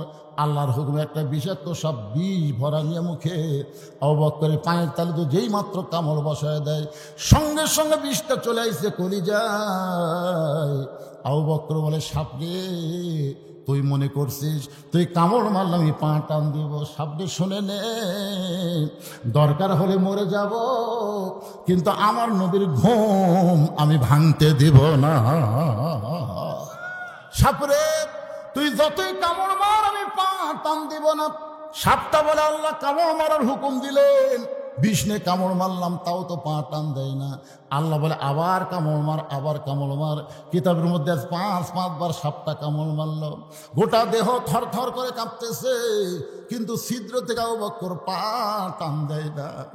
এক সময় অসতর্ক মুহূর্তে আবু বকরের চোখের পানি নবীর গাল মোবারকে পড়েছে। নবী চোখটা খুলে বলে আবু বকর বাড়ির কথা মনে করে কাঁদতেছো, বিবি বাচ্চার কথা মনে করে কাঁদতেছো। আবু বকর নবীর হাতটা এনে বুকের মধ্যে ঢুকায় বলে নবী গো, এই বুকটা ছিঁড়ে যদি আপনাকে দেখাইতাম তাহলে দেখতে পারতেন আমার বুকের মধ্যে আল্লাহ নবী ছাড়া আর কারো জায়গা নাই। তাহলে কেন কাঁদতেছো? বলে ছিদ্রের মুখে পাটা দিয়ে কি যেন বারবার কামড় দেয়। নবী হ্যাঁচকা টান মারে, সাপটা বের হয়ে আল্লাহ নবীকে সালাম দেয়। নবী সালামের উত্তর দেয় না। সাপটা আবার সালাম দেয়, নবী সালামের উত্তর দেয় না। আল্লাহর হুকুমে সাপটা বলে নবী গ আপনারে সালাম দিলাম কিন্তু সালামের উত্তর দিলেন না। নবী কয় সাপরে তুই আমার কলজায় কামড় মারবি আর আমারে সালাম দিবি, সালামের উত্তর হবে না। সাপ বলে নবী আমি কোনোদিন কামড়াতে পারি না, আল্লাহ যদি কামড়ের হুকুম না দেয়। আল্লাহ হুকুম দিয়েছে বলি তো কামড় দিলাম। সঙ্গে সঙ্গে নবী বলে আল্লাহ আবু বকরকে নিয়ে আপনি হিজরতের হুকুম দিলেন, এই গাড়ির সুরের মধ্যে তার মৃত্যু আপনি কামনা কেন করলে? আল্লাহ বলে হাবিব আবু বকরের পরীক্ষা, Abu Bakar golden A plus পাইছে, আপনার মুখের থুতু মোবারক পায়ের তালুতে লাগায় দেন, 20টা পানি হয়ে যাবে। 20টা যখন পানি হয়ে গেল নবী হাত ধরে বলে আবু বকর একবার না 2 বার না 5 বার সাপটা কামড় মারলো। একটা বার কামড় দেওয়ার পরেই তো তুমি আমার ঘুম থেকে চেতন করতে পারতা, কিন্তু চেতন না করে 5টা বার সাপের কামড় কেন হজম করলে? আবু বকর বলে রাসূলুল্লাহ আমার জীবনের চাইতে আপনার ঘুমের দাম অনেক বেশি। আল্লাহু আকবার। আবু বকর মনে মনে চিন্তা করতেছে এই জুব্বা বুঝি নবী আমাকেই পরায় দিবে। আবু বকরের বাম পাশে একজন সাহাবী মাথা নিচু করে মনে মনে চিন্তা করে এই জুব্বা মনে হয় নবী আমাকেই পরায় দিবে। ওই সাহাবীর নাম হলো হযরত ওমর। জোরে কার নাম কি? আল্লাহ রাসূল বলেছেন ভাইজানেরা যারা পিছনে দাঁড়িয়ে আছেন, আসলে দেখতে আমারই কষ্ট লাগতেছে। এ ওয়াজ শেষ করতে তো 2-2.5 ঘন্টা লাগবে। আপনারা কি এভাবে দাঁড়িয়েই থাকবেন? জায়গা আছে তো ভাই, বসেন ভাই, 1 ঘন্টা বসেন রে। মেরাজের রাত্রে 1 ঘন্টা বসলে আল্লাহ 60 বছরের সওয়াব দিয়ে দিবে। সুবহানাল্লাহ বলেন। ভাইজান ওরা একটু বসবার চা, আপনি একটু সামনে আসেন তো দেখি, চাপে চাপে আসেন তো দেখি, আসেন ভাই। দাঁড়ানো ভাই একটু বসতে দেওয়ার জন্যে জিকির করেন, আর সামনে দিকে চেপে আসেন আর জিকির করেন লা ইলাহা ইল্লাল্লাহ। বাবাজি তোমরা বসো, বসো বাবা, সবাই বসো, বসার চান্স নাও, আজকে বসো। আগামীকাল সবে মেরাজ পাবা কি না কোনো গ্যারান্টি নাই। এই মেরাজের রাত আমরা পাবো তার কোনো গ্যারান্টি আছে? এই জন্য সবাই জিকির করেন আর সামনে আসে লা ইলাহা ইল্লাল্লাহ, মহব্বতে লা ইলাহা।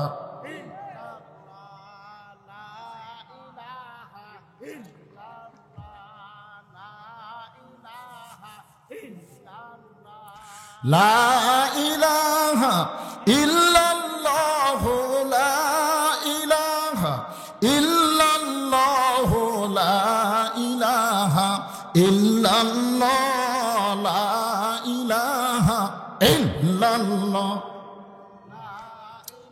এই পবিত্র কোরআনে তাকায় দেখেন, এই পবিত্র কোরআনে 23টা আয়াত। কয় আয়াত? 23টা আয়াত হযরত উমর ফারুকের সাথে আল্লাহর মত মিলে গেছে। এই জন্য 23টা আয়াত উমরের সামনে আল্লাহ কোরআনে নাজিল করছে। সুবহানাল্লাহ বলেন। আল্লাহ রাসূল বলেছেন, আমার পরে কেউ যদি নবী হতো, লাউ কানা উমর, আল্লাহ উমরকে নবী বানায় দিত। আপনারা বলেন তো, আমাদের নবীর পরে আর কোনো নবী আছে?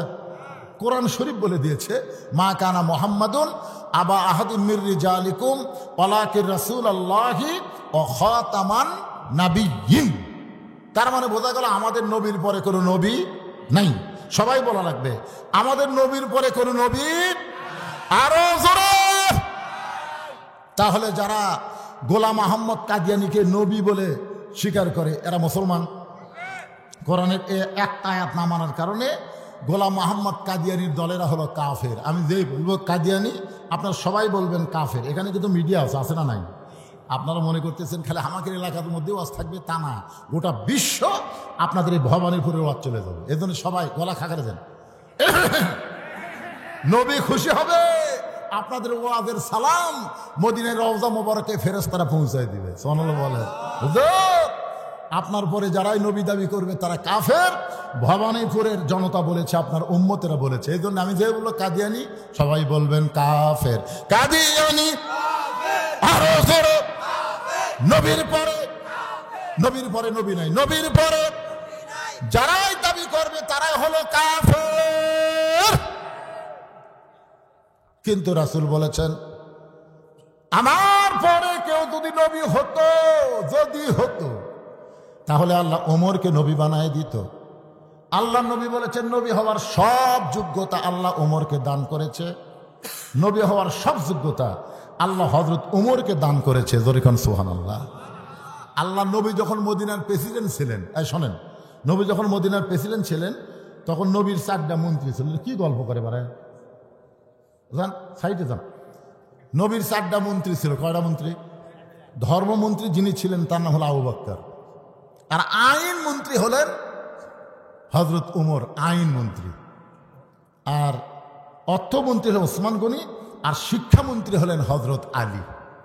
কয়টা মন্ত্রীর নাম করলাম? তাহলে উমর হল কি মন্ত্রী? আইন। আইন বারে জোরে কর, কি মন্ত্রী? আইন মন্ত্রী। চিন্তা করছেন তার মধ্যে এমন কি আইন ছিল ভাইজান, যার কারণেই রাসূল তাকে আইন মন্ত্রী দপ্তর দিলেন। রাসূল বলেছেন, হাসরের ময়দানে আল্লাহ আমার উমরকে নবীদের কাতারে দাঁড় করায় দিবে। কেন দিবে? কারণ রাসূল যে বলেছেন। আচ্ছা, রাসূল যে কথা বলেন, এটা কি রাসূল বলেন আল্লাহ বলেন? তাহলে আল্লাহই বলাইছেন। এই জন্যই দুনিয়াতে নবুয়তের দপ্তর বন্ধ হওয়ার কারণে উমর নবী হওয়ার পারল না। কিন্তু হাসরের ময়দানে আল্লাহ তাআলা নবীর কথার দাম দিতে গিয়ে উমরকে নবীদের কাতারে দাঁড় করায় দিবে। যেই কাতারের একটা হলো মুসা কালিমুল্লাহ, আর একটা সুলাইমান। বুদ্ধিমানের ব্যাখ্যা হলো আল্লাহ যা বলেছে সাথে সাথেই তাই মানছে, এটা হলো বুদ্ধিমান নবীর ব্যাখ্যা। আর চালাক নবীর ব্যাখ্যা হলো আল্লাহ বলেছে, মানছে ঠিকই, কিন্তু মানার আগে প্রশ্ন করছে, মানলে লাভ কি, না মানলে ক্ষতি কি জানবার চান। রাসূল বলেছেন, যে আদম আলাইহিস সালামের জায়গায় যদি আল্লাহ মুসা নবীকে তৈরি করে বলতো ওই গাছের কাছে যাওয়া চলবে না, তাহলে মুসা নবী বলতো আল্লাহ যার কাছে যাওয়াই চলবে না সেটা ভালো জায়গা রাখো না, কারণ জান্নাত একটা ভালো জায়গা। তো ভালো জায়গা খারাপ গাছ রাখলে কেন? আর খারাপ গাছ যখন রাইতেছো তাহলে সেটা আমাকে জবাব দিবা না কেন? এরকম নানা ধরনের প্রশ্ন হতো, কারণ চালাক হওয়ার কারণে। জোরে কোন কি হওয়ার কারণে? তাহলে 1 নম্বর চালাকের নাম কি? মুসা কালিমুল্লাহ। 2 নম্বর চালাক নবী সুলাইমান। মনে মনে চিন্তা করবেন আমার বাবা দাউদের পরেই তো আমার থাকার কথা, কিন্তু মাঝখানে নবীটা ঢুকলো কে? এই মনে করে ওমর ফারুকের পিঠে হাত দিবে। রাসূল বলেছেন ওমরের পিঠে যখন হাত দিবে ওমর ফারুক সঙ্গে সঙ্গে বলবে, এই মিয়া তোমার মধ্যে কি আল্লাহর কোরআন নাই?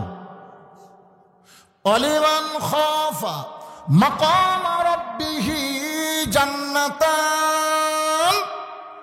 আল্লাহর সামনে দণ্ডায়মান হওয়াকে ভয় করে আসামির কাতারে নত জানু হয়ে যারা দাঁড়িয়ে যাবে, আল্লাহ দাঁড়ানো দেখি তাদেরকে 2টা জান্নাত দিয়ে দিবে।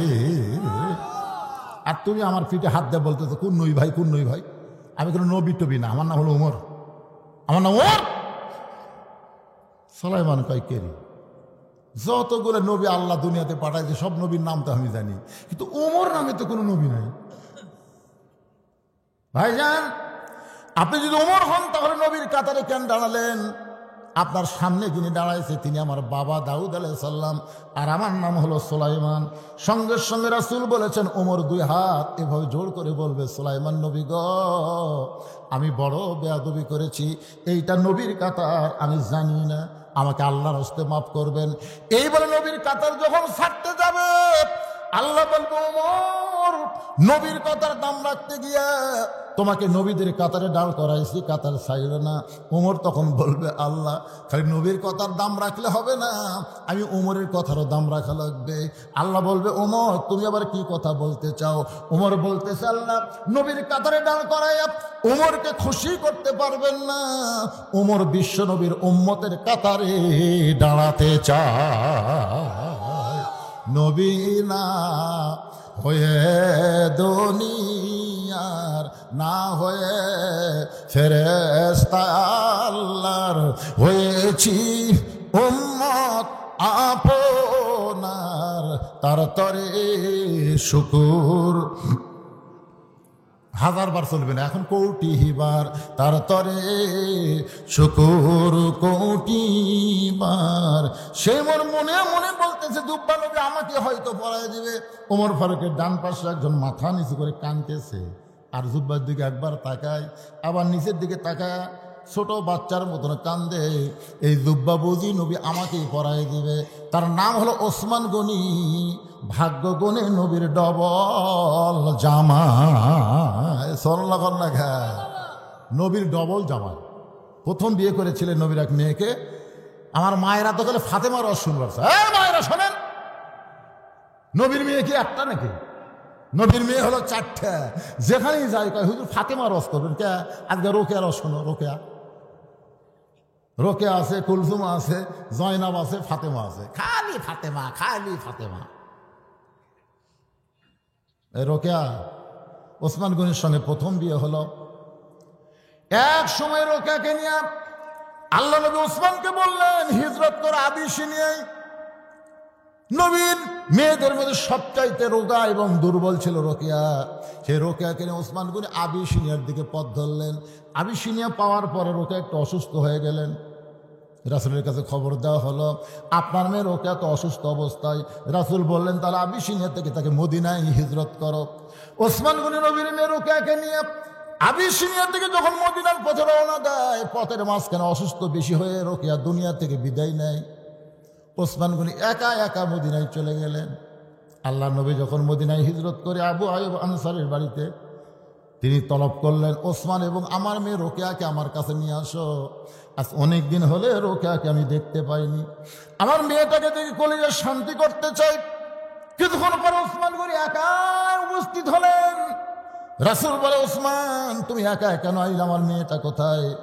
বলে ইয়া রাসূলুল্লাহ আমি আগে মনে মনে চিন্তা করেছিলাম আপনি সবই জানেন, কিন্তু এখন দেখতেছি আপনি জানেন না। আল্লাহ জানাইলে আপনি জানেন। আপনার মেয়ে রোকেয়া আবিসিনিয়া এবং মদিনার মাঝখানে পথে অত্যন্ত অসুস্থ হয়ে দুনিয়া থেকে বিদায় হয়ে গেছে। এই বেলা ওসমান গনি নবীর পায়ের কাছে বসে কান্না শুরু করে দিলেন। রাসূল মাথায় হাত দিল, ওসমান আমার মেয়ে মারা গেছে বলে তুমি কি কাঁদতেছ? তুমি কি রোকেয়ার জন্য কাঁদতেছ? তুমি যে কি কারণে কান্দা আমি নবী জানি, কারণ তুমি আমার জামাই থেকে দূরে যাবে। না রে ওসমান না, আমার একটা মেয়ে চলে গেলে কি হবে? আমার এখনো আর একটা মেয়ে কুলসুম আছে, ওই কুলসুমার সঙ্গে তোমাকে বিয়ে দিয়ে তোমাকে আমার জামাই করে রাখতে চাই। এই জন্য হচ্ছে ডবল জামাই, জিন নুরাইন, দুইটা নূরের অধিকারী। জোরে কোন সুবহানাল্লাহ। ওসমান গনি আর একটা ডিগ্রি হলো জ্ঞানী।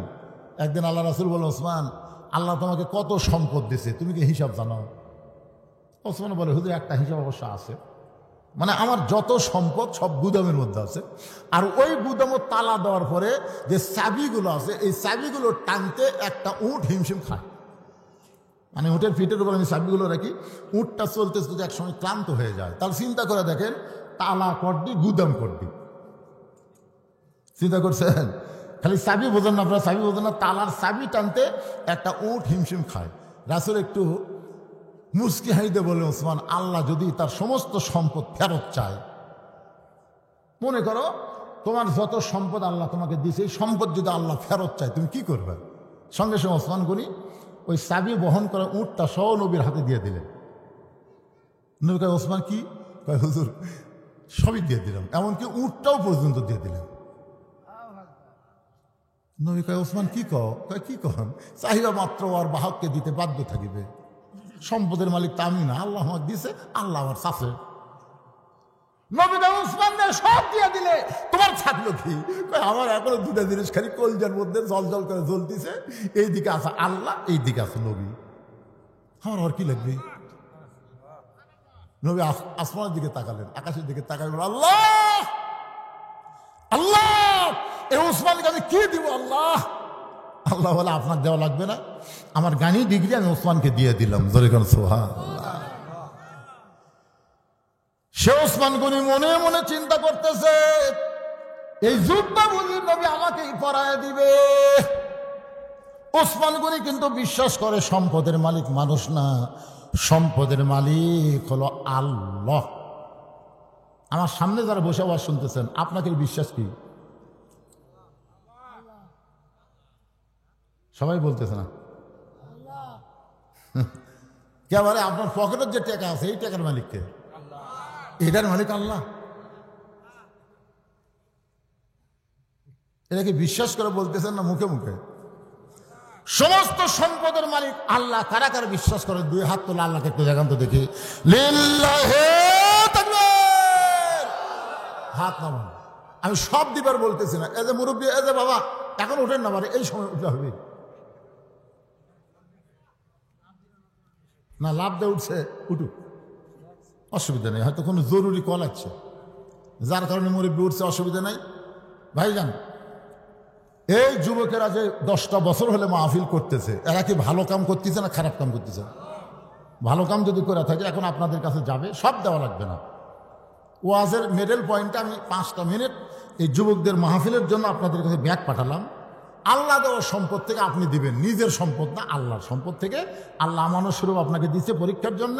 ওসমান কিন্তু পরীক্ষার গোল্ডেন এ প্লাস আছে, আপনার পরীক্ষায় গোল্ডেন এ প্লাস পাওয়ার জন্য যার পকেটে যা আছে সেখান থেকে কিছু রেখা কিছু আপনারা দিবেন, আল্লাহর রাস্তায় দিবেন। এই ব্যাগ লাগাও, ভিতরে যাও, যাও ছেলে, একজনও লড়াচড়া করবেন না, একজনও না, সবাই দিবেন, যিনি যা পারেন আল্লাহর রাস্তায় দান করবেন।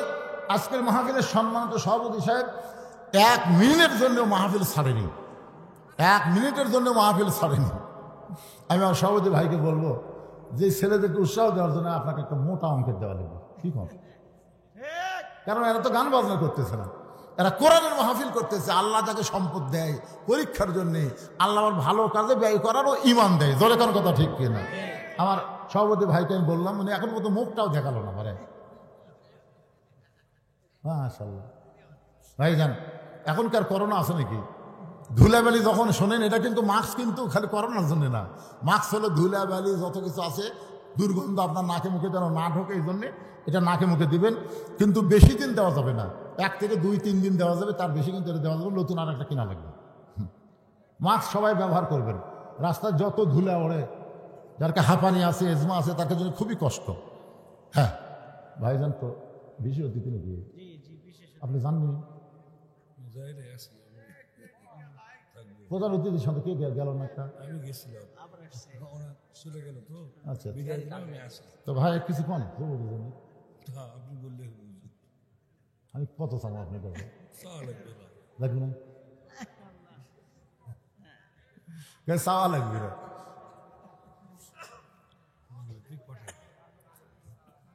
রে ব্যাগের মধ্যে টাকা দিচ্ছে না, খালি দৌড়াচ্ছে ব্যাগলে রে। হ্যাঁ, মেয়েদের মধ্যেও গেছে, আমার মায়েরাও দান করবেন। মায়েরা আমাদের কোনো ওয়াজই করেন, শুরু করছি মা, আপনাদের ওয়াজ শুরু করছি ইনশাল্লাহ, খুশি হয়ে দিয়ে দেন। আমার মায়েরা দান করবেন। ছেলেকেরা গান বাজনা না করে কোরআনের তাফসীর করতেছে। আজকে মেরাজের রজনীতে মা, বড় ফজিলতের রাত, এই রাতে আপনি দান করলে আল্লাহ খুশি হবেন। আপনারা সবাই দান করবেন। একটা পবিত্র রাতে দান করা থেকে নিজকে বিরত রাখবেন, যা পারেন 10, 20, 50, 100 টাকা। খবরদার আপনি না দিয়া ব্যাগকে ঘুরে দিয়েন না, শেষে আপনি নিজেই ঘুরে দেবেন, বুঝলেন? এই জন্য সবাই দেন, কিঞ্চিত হলেও দেন, কিন্তু বঞ্চিত করেন না। 5 মিনিট আদায়ের পরে আমি আবার আলোচনায় ফিরে আসবো ইনশাল্লাহ। দেন, সবাই দেন, সবাই দেন। কে ছেলেরা কোথায় গেল রে? এই কাফিলার ছেলেরা কোন জায়গায়? ব্যাগগুলো কুটি যাবি? হ্যাঁ, ব্যাগগুলো সব স্টেজের উপর চলে আসবে ইনশাল্লাহ। 2 জন অতিথি পাশে, প্রধান অতিথি পাইনি। প্রধান অতিথি দিয়ে গেছে ভাই, চলে গেছে না দিয়া। আলহাজ নাজুল হক সানির কোনো প্রতিনিধি নাই। ছেলেরা বড় আশা করে প্রধান অতিথি করছে, কয় না দিয়ে চলে গেছে। তাহলে হবে দিবে হয়তো, টাইম একেলে হবি না ভাই রে, দেওয়া লাগবে রে। তারপরে আর আবার পাল্টা গেলে খুব এই আমাদের যুবকেরা, বৈষম্যকারী যুবকেরা কিন্তু এখন আবার মারামারি লাগতেছে। জোরে কোন কথা ঠিক কিনা? এরকে মাথা বেশি দিন ভালো থাকে না, ক্লিয়ার থাকে না। যুবক মানুষ না। এই দেখেন কয়েকদিন আগে জীবন দিল, 2000 ছাত্র জনতা জীবন দিয়ে ফ্যাসিস্ট মুক্ত বাংলাদেশ করলো। এখন আবার এরাই কামড়া কামড়ি করবার চাচ্ছে। জোরে কোন কথা? 10টা বছর হলে যারা তাফসীর মাহফিল করতেছে, আমরা চাই না তার আবার ঘুরে গান বাজনার দিকে যাক। আমরা কি চাই? জোরে কোন আমরা কি চাই? গান বাজনা করলে টাকার অভাব নেই, কিন্তু কোরআনের মাহফিল করতে গেলেই অনেকে এখানে সাহায্য করতে, দান করতে সংকোচ করে। সংকোচ কি ভাই রে? আপনি এখানে যারা দিবেন, এটা আপনার জান্নাতের জন্য আল্লাহ কবুল করবে। এখানে এমন কোন আল্লাহর বান্দা নাই যে হুজুর এই যুবকদের গান বাজনা থেকে বাদ দিয়ে আল্লাহর কোরআনের পক্ষে থাকার কারণে আমি 500 টাকা দান করলাম। এরকম একটা যুবকের, একটা মানুষও নাই যে 500 টাকা আমি আল্লাহর রাস্তায় দান করলাম। দেখেন তো কেউ আসেন নাকি? খালি ব্যাগের মতো 10 টাকা 20 টাকা দিয়েছেন, গুনবার গেলেই সব টাকা দেবেন। আল্লাহর একজন বান্দা ওঠেন যে হুজুর আমি 500 টাকা দিলাম আমি 500 টাকা। ছেলেরা গান বাজনা বাদ দেয়, কোরআনের মাহফিল করতে যে খুশি হয়ে দিলাম, হুজুর আল্লাহর রাস্তায় 500 টাকা দিলাম। এরকম 500 টাকা দেওয়ার একটা লোক এখানে নাই। হ্যাঁ, আপনি ব্যাগের মধ্যে 500 দিয়েছেন? কি এই তো মাশাআল্লাহ। একজন তরুণ, একজন মুরব্বী ব্যাগের মধ্যে দিয়েছে। আমি তেজে চাইলাম, কিন্তু মুরব্বী আগেই ব্যাগের মধ্যে কাম সারা দিয়েছে। অনেকে গোপনে দান করা পছন্দ করে। আল্লাহ একজন যুবক, এই যুবকদেরকে কোরআনের পথে রাখার জন্য 500 টাকা দান করলো। আল্লাহ দানকে কবুল করেন। আর একজন নাই, নাই টাকা যদি থাকে আজকে রাতটা খেয়াল করবেন, নবীকে আল্লাহ আরো সে নিয়ে গেছে, আপনাকে আল্লাহ জান্নাতে নিয়ে যাবেন। কি কোন পারবেন না? পারবেন না? জোরে পারবেন না? আমরা সেই নবীর উম্মত। টাকা থেকে কি করবেন? কালকে হয়তো ডাক্তারের দেওয়া লাগবে। ভালো মানুষ খুঁজে সকালে উঠতে পারতেছে না। আমাকে হুজুর ভালো মানুষ উঠলাম, কিন্তু সকালে উঠতে দিকে 1 পা আর উঠতেছে না। 1 পা আলগা হয়, 1 পা লড়ে না, প্যারালাইসিস হয়ে গেছে। ভালো মানুষ, হাজার হাজার টাকা ডাক্তারকে দেওয়া লাগতেছে। এই জন্য as-সাদাকাতু তারুদ্দুল বালা, দান সাদকা করলে আল্লাহ বালা মুসিবত দূর করে দেয়। একটু জিকির করেন লা ইলাহা ইল্লাল্লাহ, লা ইলাহা ইল্লাল্লাহ, জোরে লা ইলাহা, লা ইলাহা ইল্লাল্লাহ মুহাম্মাদুর রাসূলুল্লাহ সাল্লাল্লাহু। এই আদায় শেষ, আমার ওদিকে যাই কেন? আদায় শেষ, বসো। আলহাজ আব্দুল মালিক, নামগুলো ভালো করে বলে। মালিক হাজি কি রে? কাউকে যদি কেউ ডাকে এ মালিক, এ মালিক, কবিরে গোনা হবে। মালিক কার নাম? কথা কয় না। মালিক কার নাম? আল্লাহর নাম। এ মালিক, মালিক কইলে যাবে কি কি কষে? 2 জনের গুনাহ হলো। এই জন্য ভালো লাগবে আব্দুল মালেক। ভাইজান সেবতী নাম থুলে সব আছে, কিন্তু টাকার মধ্যে একটু কম বেশি করলে পাপ হয়ে যাবে। আলহাজ আব্দুল মালেক যুবকদেরকে উৎসাহ দেওয়ার জন্য 1000 টাকা দান করেছে।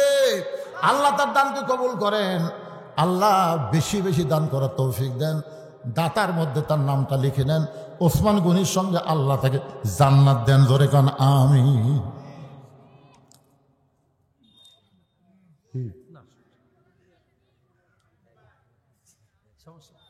আছে ভাই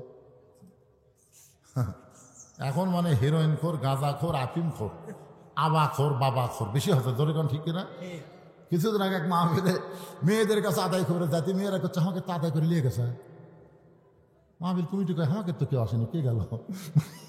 এদিকে এরা না যাতে একদল তুলে নেয়। কি মনে করতেছেন ভাই রে? আবাখোর বাবাখোর এগুলো সব খরচ বন্ধ করার গেলে এই বর্তমানে আইন দেওয়া হবে না, আল্লাহর কোরআনের আইন লাগবে। জোরে কোন কথা ঠিক না? কোরআন খালি ওয়াজ শোনার মধ্যে রাখেন না। লিয়াবলুয়াকুম আইয়ুকুম আহসানু আমালান ওয়াহুয়াল আজিজুল গফুর। আমার মায়েরা যারা পর্দার অন্তরে শোনেন, নবীর 2টা মেয়েকে বিয়ে করেছেন ওসমান গনি। সর্বসাকুল্যে নবীর মেয়ে হলো 4টা। রোকেয়াকে বিয়ে করেছিল আগে, রোকেয়া যখন মারা গেল তারপরে কুলসুম আলী বিয়ে করছে। একসাথে করা জায়েজ? একসাথে 2 বোনকে বিয়ে করা জায়েজ? জোরে বলবেন জায়েজ? আচ্ছা জায়েজ না, এটা আমরা সবাই স্বীকার করলাম, নাই আসলে জায়েজ না। কিন্তু এক বোনকে বিয়ে করছে, আর একটা যুবতী বোন, বইয়ের একটা যুবতী বোনকে নিয়ে দুলে ভাই ফিল্ডিং মারতেছে। ফিল্ডিং ডানা পার্কের মধ্যে, তারপর আরো কি পার্ক সব আছে এদিকে, বহু পার্ক, পার্কের মধ্যে ফিল্ডিং মারতেছে। এটা মারা জায়েজ? জায়েজ?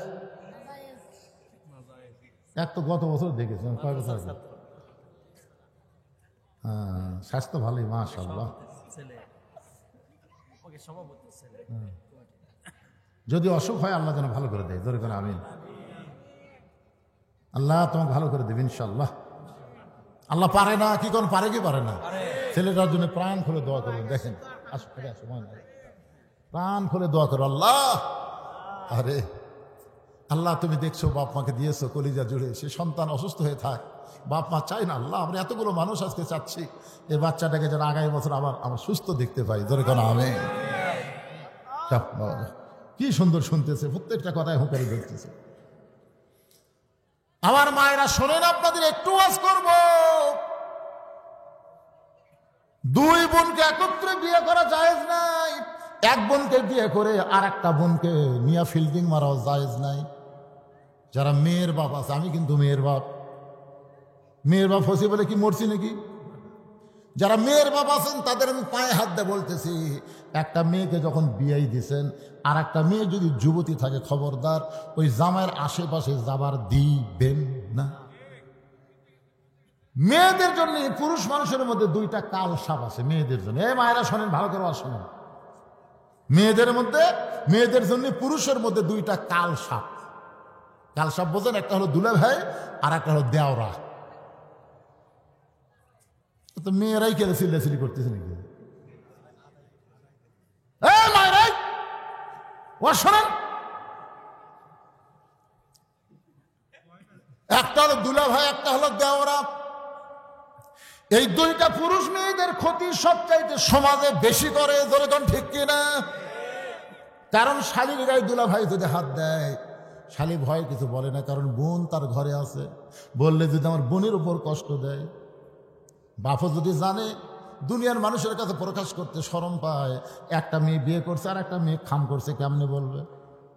দেওরা দেখবেন ভাবির উপরে এরকম করে, মায়েদের বলবো মা এই 2টা দলকে কাল সাপের মতন ভয় করবেন, এদেরকে আশেপাশে যাইতে দিবেন না।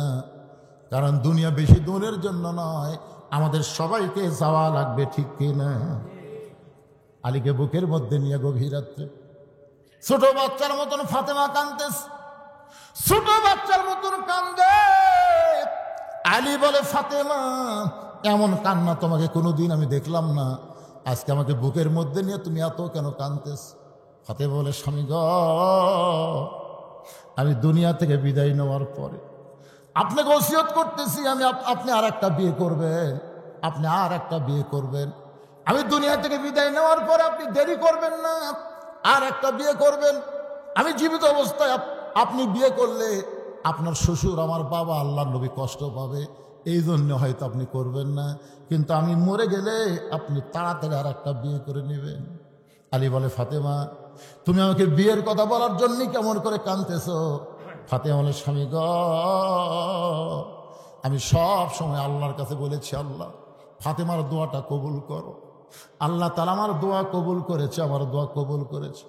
আলী বলে, ফাতেমা দোয়া কবুল করলে কেউ কান্দে নাকি? এমন করে কেন কাঁদতেছো?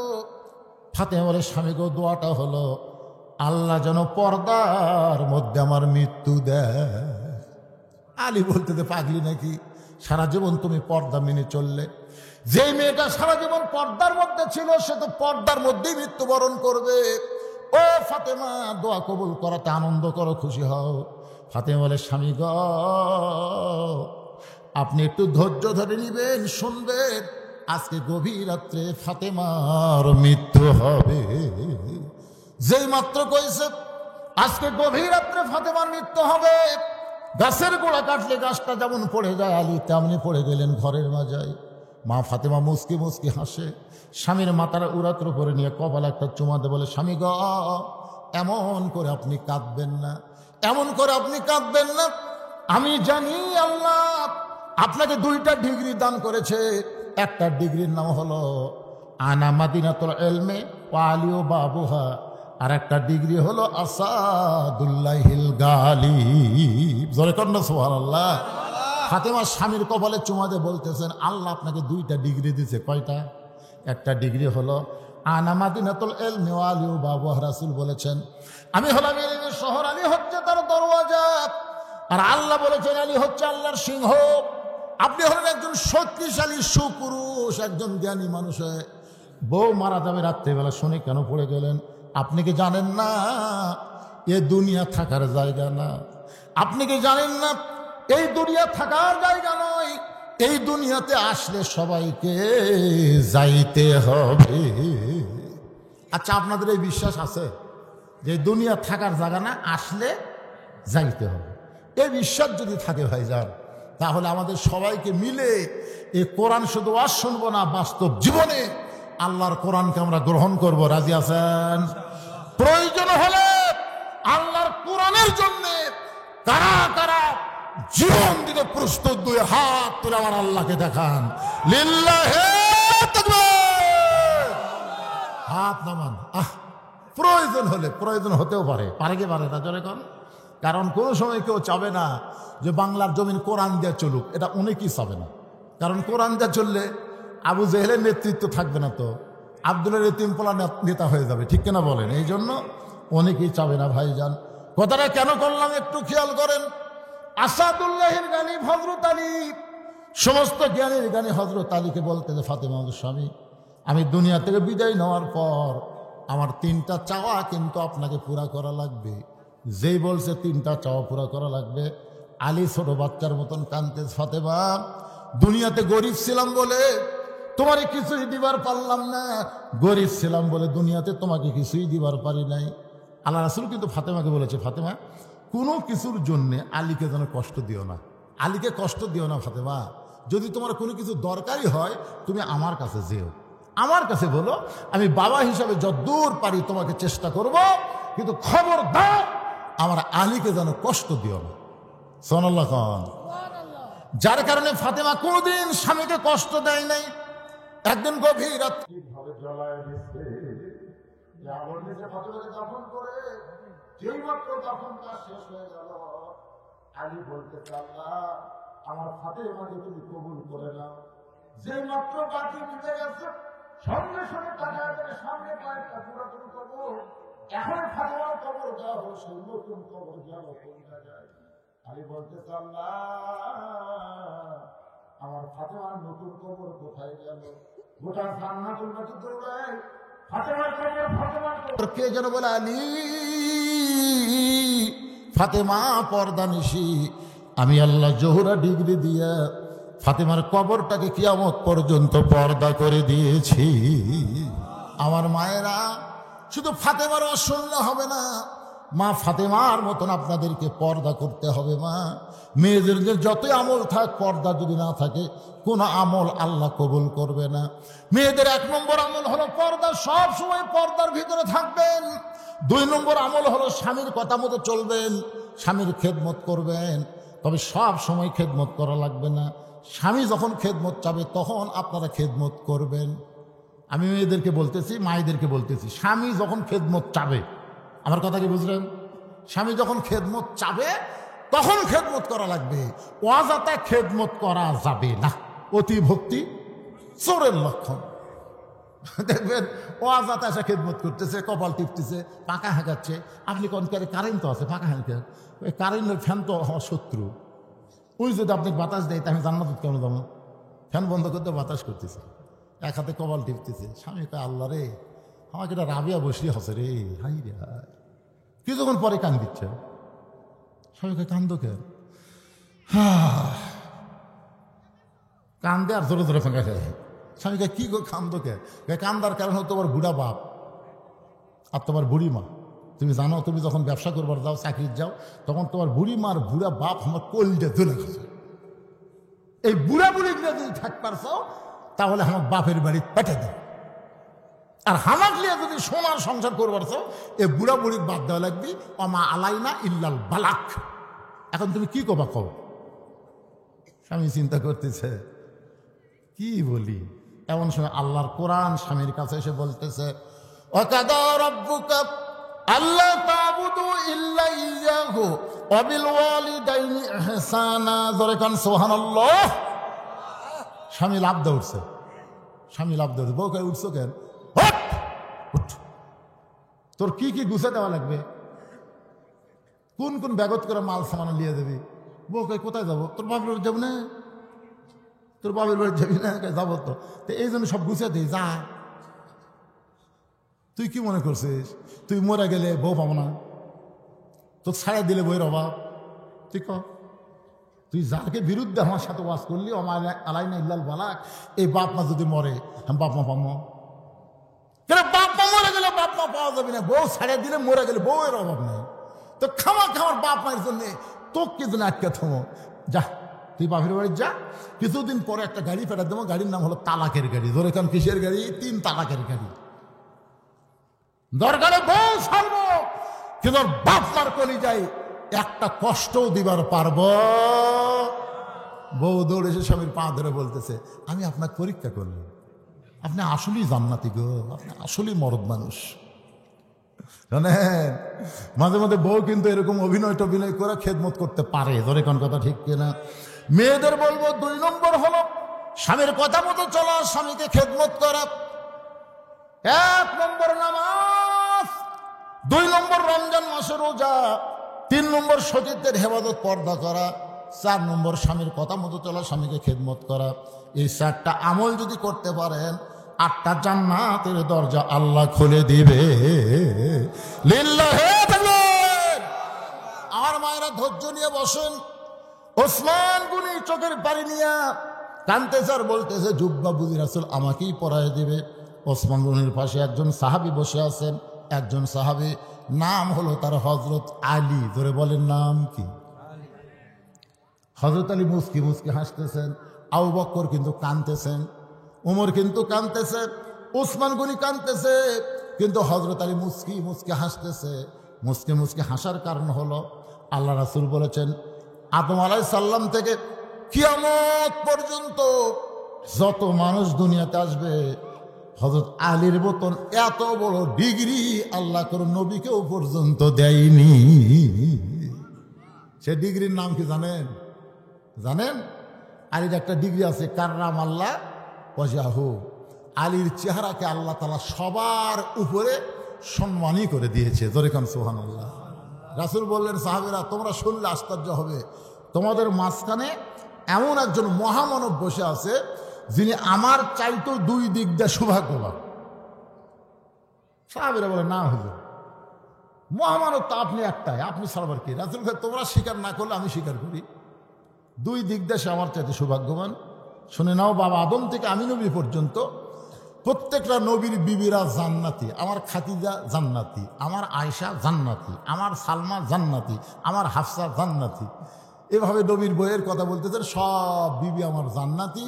কিন্তু জান্নাতি নারীদের নেত্রী কোনো নবীর বিবি হবার পারল না। জান্নাতি নারীদের নেত্রী হবে সাইয়্যিদাতুন নিসা আহলুল জান্নাহ ফাতেমাতুজ জোহরা। আমার কলিজার টুকরা ফাতেমা জান্নাতি নারীদের নেত্রী। এই জান্নাতি নারীদের নেত্রী স্বামী যিনি, তিনি হলেন পৃথিবীর সৌভাগ্যবান স্বামী। ধরে কান্না সুবহানাল্লাহ।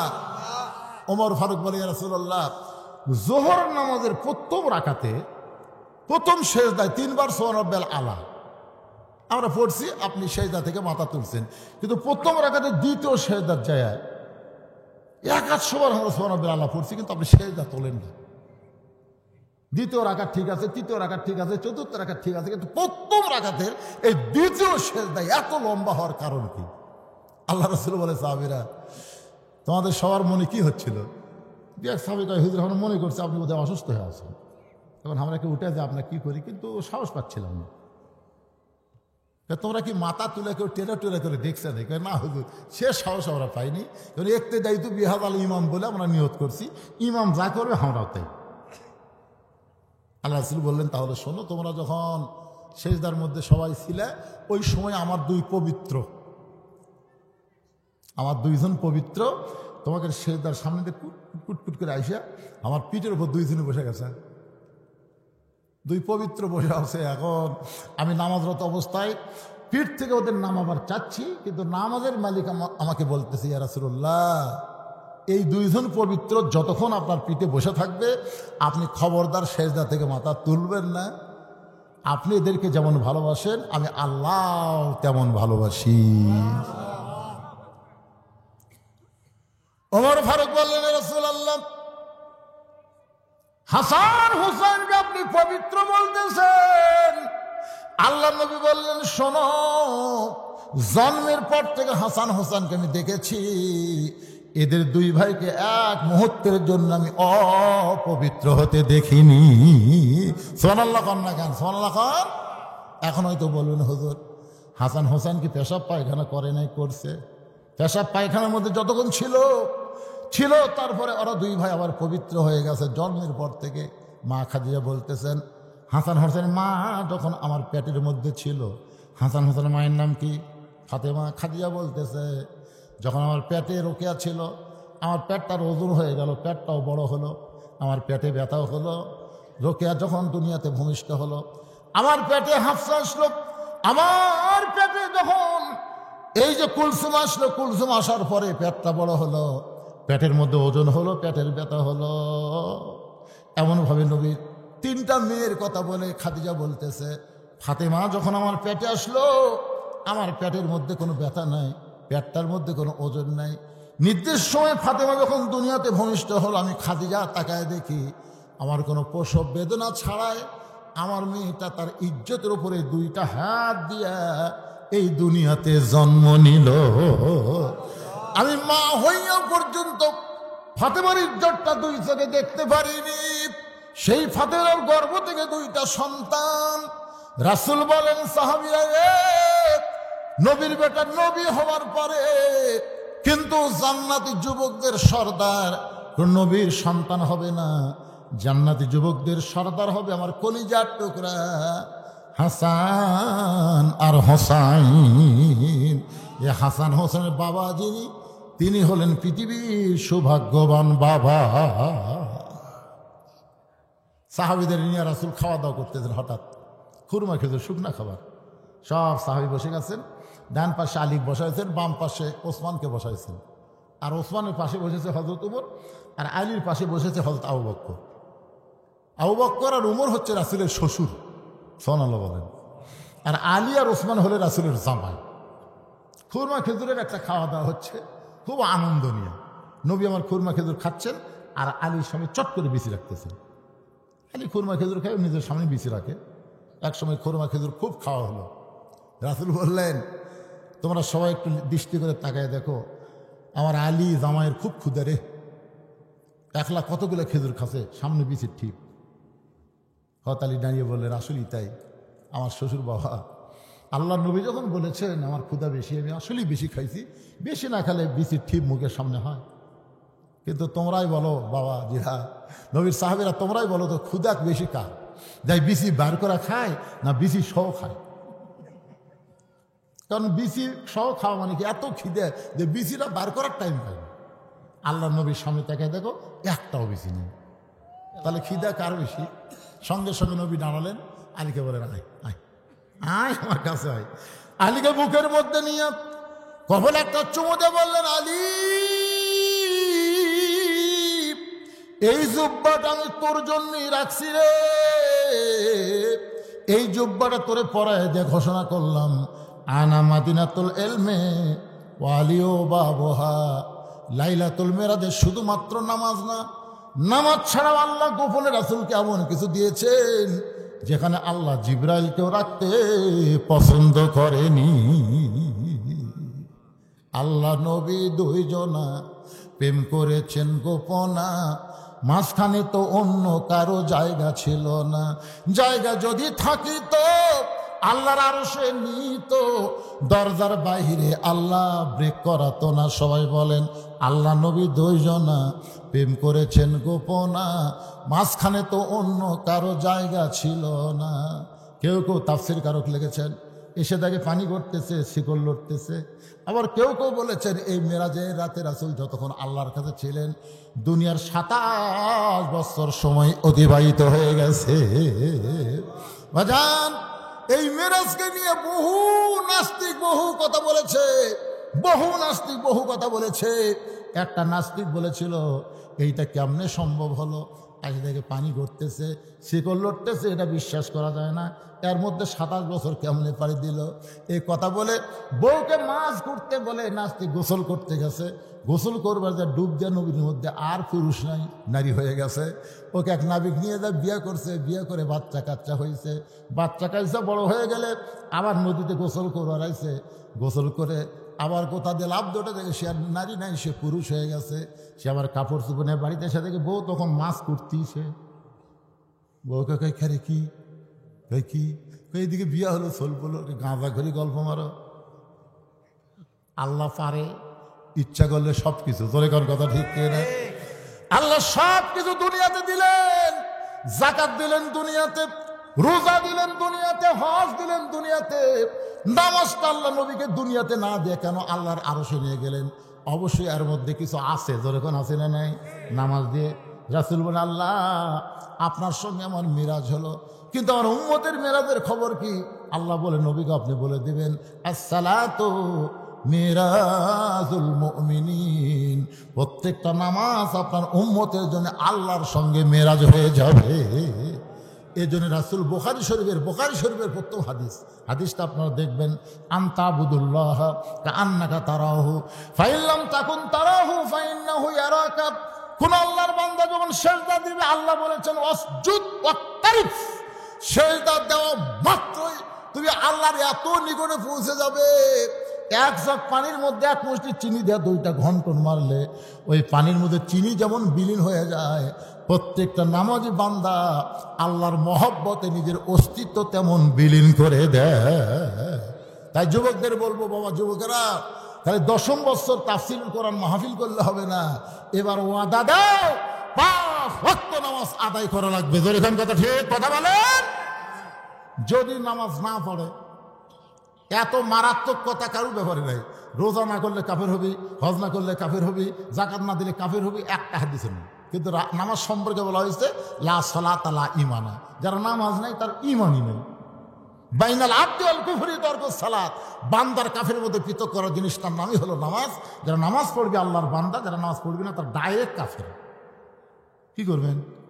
এটা আমার কথা কয় না, আমার কথা না রাসূলের কথা? মান তারাকা সালাতু মুতাম্মিদান, মান তারাকা সালাতু মুতাম্মিদান ফাকাত কাফারা।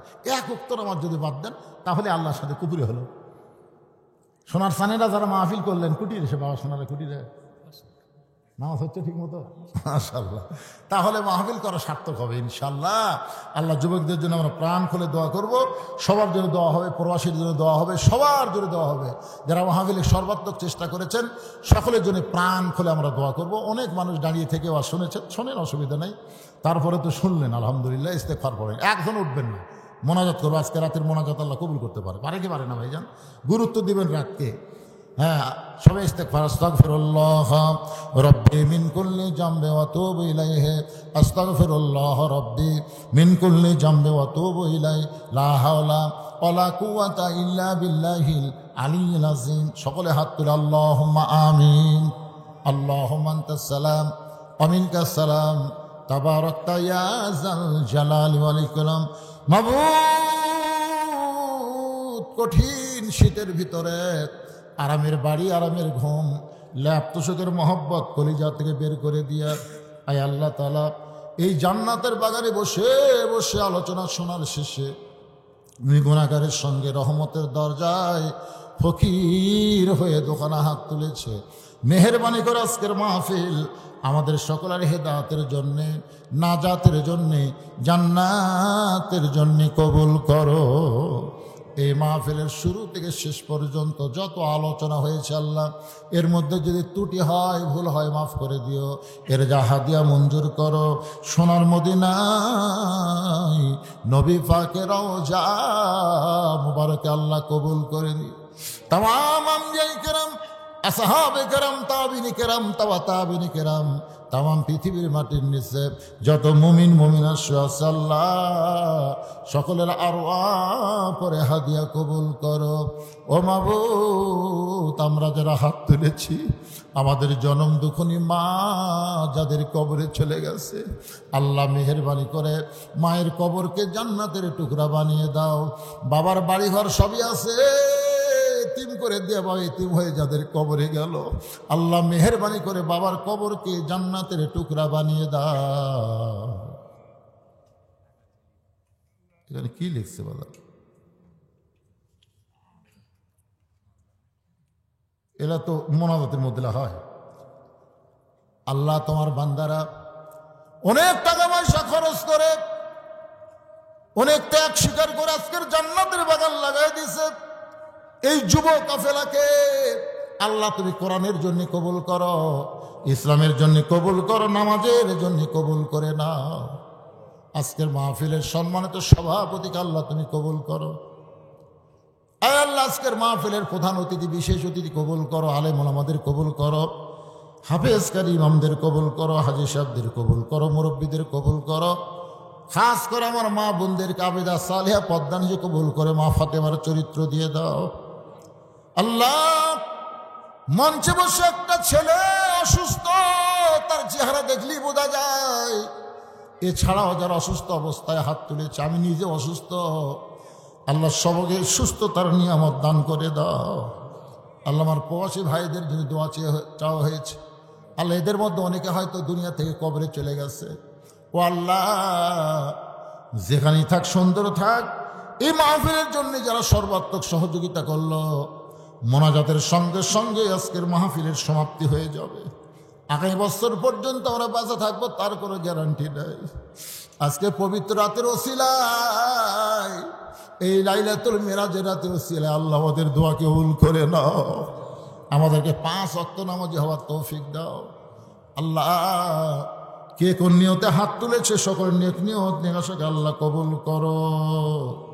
সুবহান রাব্বিকা রাব্বিল ইজ্জাতি আম্মা ইয়াসিফুন ওয়াস সালামুন আলাল মুরসালিন ওয়ালহামদুলিল্লাহি রাব্বিল আলামিন। ওয়া হাক্কা লা ইলাহা ইল্লাল্লাহু মুহাম্মাদুর রাসূলুল্লাহ। চেয়ারে বসে নামাজ হবে কিনা? চেয়ারে বসে নামাজ হবে, বাড়িতে মসজিদে হবে না। কারণ কাতার সোজা করার জন্য চেয়ার চলবে না। মসজিদে নামাজ পড়লে জামাতে কাতার সোজা করা কারিবুল ফরজ, এই জন্য চেয়ার চলবে, বাড়িতে চলবে না। সুস্থ শরীরে বসে নামাজ হবে কিনা? সুস্থ শরীরে বসে নামাজ পড়বি কেন? লেটা পরে সেজদা না দিয়ে নামাজ হবে কিনা? কি কয় রে বা, নামাজ নিয়ে এখন ইয়ার কি মারেন না। আল্লাহ বলেছেন নামাজে যে কয়টা ফরজ আছে তার মধ্যে একটা ফরজ হলো দাঁড়িয়ে নামাজ পড়া। লেটা পড়া বসে থেকে আল্লাহ ইচ্ছা করলে এমন বসে দিবি তার জীবনে খারাপ হয় পারবে না, তখন কি করবেন? ঠিক আছে ময়না